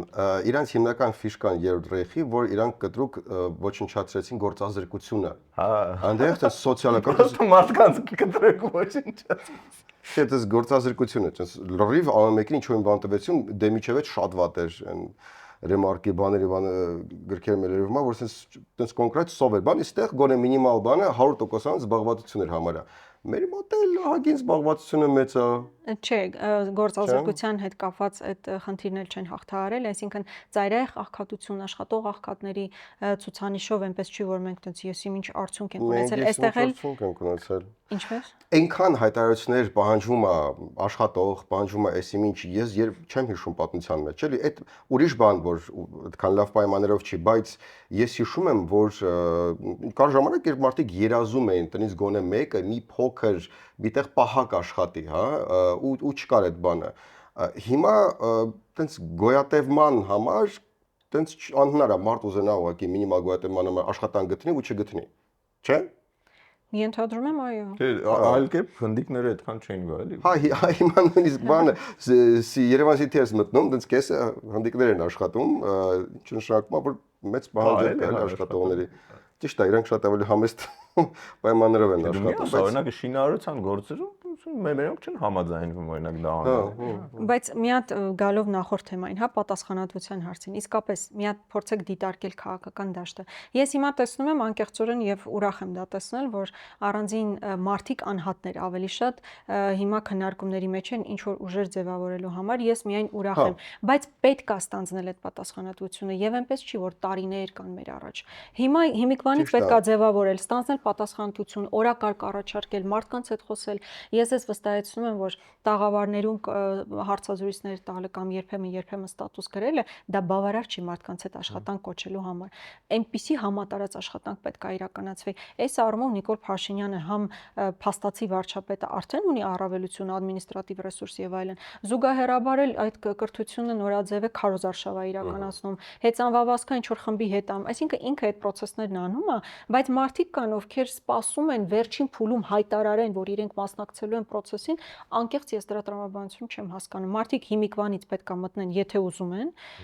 մտնեն process-ի մեջ, ստանձնեն պատասխանատվություն, իսկ այս պահեդրությամբ ես կարող եմ արձանագրել, որ հիմնական քաղաքական ուժը, որ խոսել է պատասխանատվություն ստանձնելու մասին, երկիրը այս վիճակից հանելու մասին, եղել է Ռոբերտ Քոչարյանը եւ Հայաստան խմբակցությունը։ Ես դա որպես արձանագրում ուզում եմ անել, բայց մի կարևոր բան էլ ասեմ։ Երբ մենք խոսում ենք տնտեսական ցուցանիշների մասին, հա, գործազրկությունը, կոռուպցիան եւ այլն, այնպիսի տպավորություն է, որ մենք սովորական պայմաններում ենք ապրում։ Մենք գործ ունենք մի իշխանության հետ, որը մեր երկրի հիմքերը քայքայում է, բառացիորեն դրել քայքայում է։ Իհարկե, մարդկանց մի խմբի համար կարևոր են այդ տնտեսական ցուցանիշները, ինքը սոցիալապես լավ է ապրում, թե լավ չի ապրում, բայց ես կարծում եմ, այդ ֆոնը հիմնական չպետք է մոռանանք, իսկ հիմնական ֆոնն է նա, որ ինքը Հայաստանի Հանրապետությունը, երրորդ հանրապետությունը դրել ու դեմոնտաժում է։ Անկախության հռչակագիրը, Արցախի մասին իր հայտարարությունները, եկեղեցին, ազգային արժեքները, բանակի հետ կապված վերջին օրինագիծը եւ այլն։ Այսինքն այդ ընդհանուր ֆոնը երբեք չպետք է մոռանանք, թե մենք ինչ տիպի կառավարության հետ գործ ունենք, որ ուղակի սովորական ապիկար չի, որ չի կարողանում գործ անել։ Ինքը կառավարությունն է, որի օրոք մեր պատմական հայրենիքի կորուստ ենք ունեցել, հազարավոր տղաների մահ ենք ունեցել, կառավարությունն է, որի օրոք մեր անվտանգային ռիսկերը միայն տասնապատկվել են, որ սենց խեղճացած կարգավիճակով Ալիևի առաջ давайте пойдем кофе попьем վիճակում է հայտնվել ու դրանից այնքան ոչ մի առավելություն չենք ունեցել։ Այսինքն մեր այդ ֆոնը երբեք մենք չպետք է մոռանանք, երբ խոսում ենք, բա լավ, այս մեկը լավ է ապրում եւ այլն, այդ ֆոնը մշտապես պետք է պահել, այս կառավարությունը Արցախ հանձնած կառավարությունը այդ խարանից երբեք իրականություն չի, որ մենք այդ խոսել տվեցինք։ Այդ դες ամբողջ թվարկածով հանդերձ մարդիկ գնացին ընտրության Հայաստան դաշինքին 21% թվականին իրան այս 40 քան ոչ ավելի շատ տվեցին եւ հիմա էլ նույն Սյունիք հանգիստ գնում է, չէ՞, համենքապետերի հետ հանդիպում է, ծաղիկներ է ստանում, այդ Սյունիքը, որը ամենավտանգվածն է բոլորից։ Բարձր չէ որ Կոտայքի մարզը այդքան վտանգված չի։ Եթե անգամ այնտեղ օքեյ է, եթե անգամ այդ կաթողիկոսի թեման որ գցում է, ինչ-որ մարդիկ ասում են, դե հա, մի հատ իսկական ինձ էլի, մի հատ ճիշտ են։ Դա թվացial բան է, թվացial օքեյություն է, եթե այդպես կարելի ասել։ 21 թվականին եկեք արձանագրենք, 21 թվականին օգտագործվել է այդ մանիպուլյացիաների մի ամբողջ փաթեթ, առայն որ Արցախը հանձնված է եղել, Խեղճ Նիկոլը ինչ կապ ունի այդ ամեն ինչի հետ, ու մեծ հաշվով դիրքավորումը գնացել է հետևյալ կերպ, որ իրանք տանում են իբր մեզ խաղաղության, մենք ընդդիմություն իբր տանում ենք պատերազմի։ Եղել է ճիշտ հակառակը, չէ՞, հետաքրքիր է։ Ծուռ հայելների թակավորության մեջ ապրենք։ Մարդիկ ու մորոք եղել է ամենամեծ պատերազմը, ուղիղ իրանց նաև գործողությունները հանգեցրել են այդ պատերազմի սկսմանը։ Դրանից հետո մենք ամեն տարի գրեթե ամեն տարի ունեցել ենք պատերազմ, ունեցել ենք կորուստներ, նոր զիջումներ։ Այսինքն այս մարդիկ խոսել են խաղաղությունից ու իրանց վրա կպել է իսկապես զարմանալիորեն, բայց այդ բանը լեյբլը կպել է խաղաղության։ Մենք որ հակառակը ոչ մի ձև պատերազմի հետ, ընդհակառակը հաղթանակի հետ ենք ասոցացվել եւ այլն, ու մեր հռետորաբանությունն էլ այնպես չի եղել, որ մենք խոսել ենք պատերազմից, չէ, խոսել ենք հարաբերությունների կարգավորումից, բանակցություններից, խաղաղությունից, մեզ վրա կպել է այդ պատերազմի պիտակը եւ պատերազմ նոր տեսած ժողովուրդը վախենալով այդ ընդհանուր ձևավորված պատկերացումներից, այո, նաև այդ տրամաբանությամբ ընտրել է Նիկոլ Փաշինյանին։ Բայց գիտեք, եկեք հիշեք 18 թվականից առաջ էլ տարբեր հանրապետականներ հայտարարում էին, որ դեռ տարիներ շարունակ բոլոր որոշումներ, ճանապարհներն անցնել են Մելիք Ադամյանով եւ այլն, 18 թվականը տեղի ունեցավ։ Ես երբեք չեմ առաջնորդվում միայն իմ շփման մակերեսով, սովորաբար փորձում եմ միշտ դուրս գալ եւ հասկանալ, թե մարդիկ ինչ են կարծում, իսկապես աննախադեպ ատելություն կա այս իշխանությունների նկատմամբ։ Միևնույն ժամանակ վստահ չեմ պնդի, որ այդ մարդկանց խումբը այսօրվա քաղաքական որևէ ուժին սատարում է, բայց այն, որ համատարած անվստահություն կա, ավելին շատ մարդիկ, ես անձնապես էլ գիտեմ, ովքեր Նիկոլ Փաշինյանին տեսնում են, նույնիսկ այդ կրթվել են Նորաձևի արշավի շրջանակներում նստում, լսում են, ստիպված են դա անում, որովհետև ադմինիստրատիվ ռեսուրսի մարդ են, դպրոցի տնօրեն են, չգիտեմ, մարզպետարանի աշխատակից են եւ այլն եւ այլն։ Դա բանի ավտորիտարիզմի դրսևորումներ են, այսինքն նենց չի, որ որևէ մեկը շատ սիրահոժար դիմավորում է Նիկոլ Փաշինյանի ճանապարհում, ուղղակի այդ իրավիճակն է ստեղծել։ Ոչ ուզում եմ արդարացնել, ոչ ուզում եմ քննադատել, համենայն դեպս արձանագրում եմ, որ հետապնդումների շարք կսկսի, եթե ուղղակի չարվեն այն գործողությունները, որոնք որոշ մարդկանց կողմից արվում են։ Հավանաբար այսպես կարելի է ձևակերպել։ Ամենավերջի զարգացումը Ռոբերտ Քոչյանը դատի տվեց Նիկոլ Փաշինյանին եւ Ալենին, հա, որ իրեն անվանել են կոռուպցիոներ, հիմնվելով այս չի տևի մի քանի տարի նման գործ։ Դե իրենք տեսեք, օրինակ ես էլ այս վերջերս ԿՊԱ-ականներից մեկին եմ դատի տվել։ Արտուր Հովհաննիսյանը, այսպես ոչ այս կողմ, ոչ այն կողմ, ամբիոնից հայտարարում եմ, որ որ հեկ ունեք։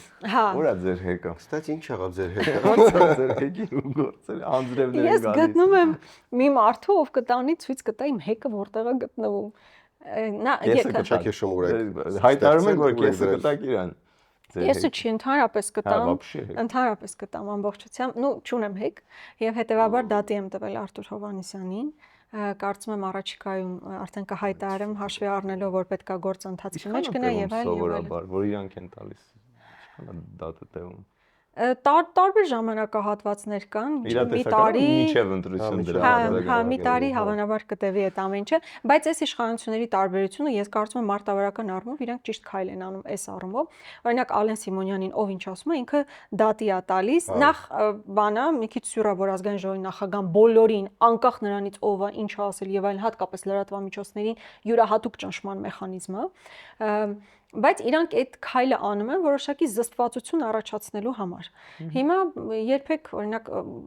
նախագահ Քոչարյանն էլ այդ մարտավարությունը չէր որդեգրել, բայց հասկանալով, որ այս մարդիկ ուղղակի ինչ մտքներով անցնես, ասում է, օրինակ այդ նույն կաշառակերի բանը, ասում է ապացուցված է, ոնց է ապացուցված 7 տարի իշխանությանից 4 միլիարդից էլ ընդհանրապես չես խոսում եւ այլն, համենայն դեպս այդ դատական գործերը կարծում եմ ճիշտ է, որ գնում են ու յուրաքանչյուր անձ, հատկապես եթե ինքը բարձրաստիճան պաշտոնատար անձ է, պետքա վերահսկի իր բառապաշարը, հասկանա ինչ է ասում եւ իրավական առումով ինչ հետևանքներ կարող է ունենալ։ Էլի վերջի զարգացումներից ինձ թվում է այդ Ալենը վիդեոն որ գցել էր, որ ընկնում է թեւը կոտրում է թե ինչ անում, ինչքան բնորոշ է իրանց քաղաքականությանը, կապ չունի ինչով, որովհետեւ հիշում եք, չէ՞, ձվածեղ էին սարքում, բայց ուղղակի քաղաքական ծախ քննարկումը լցնում ես քեզնով, ընդ որում բացարձակ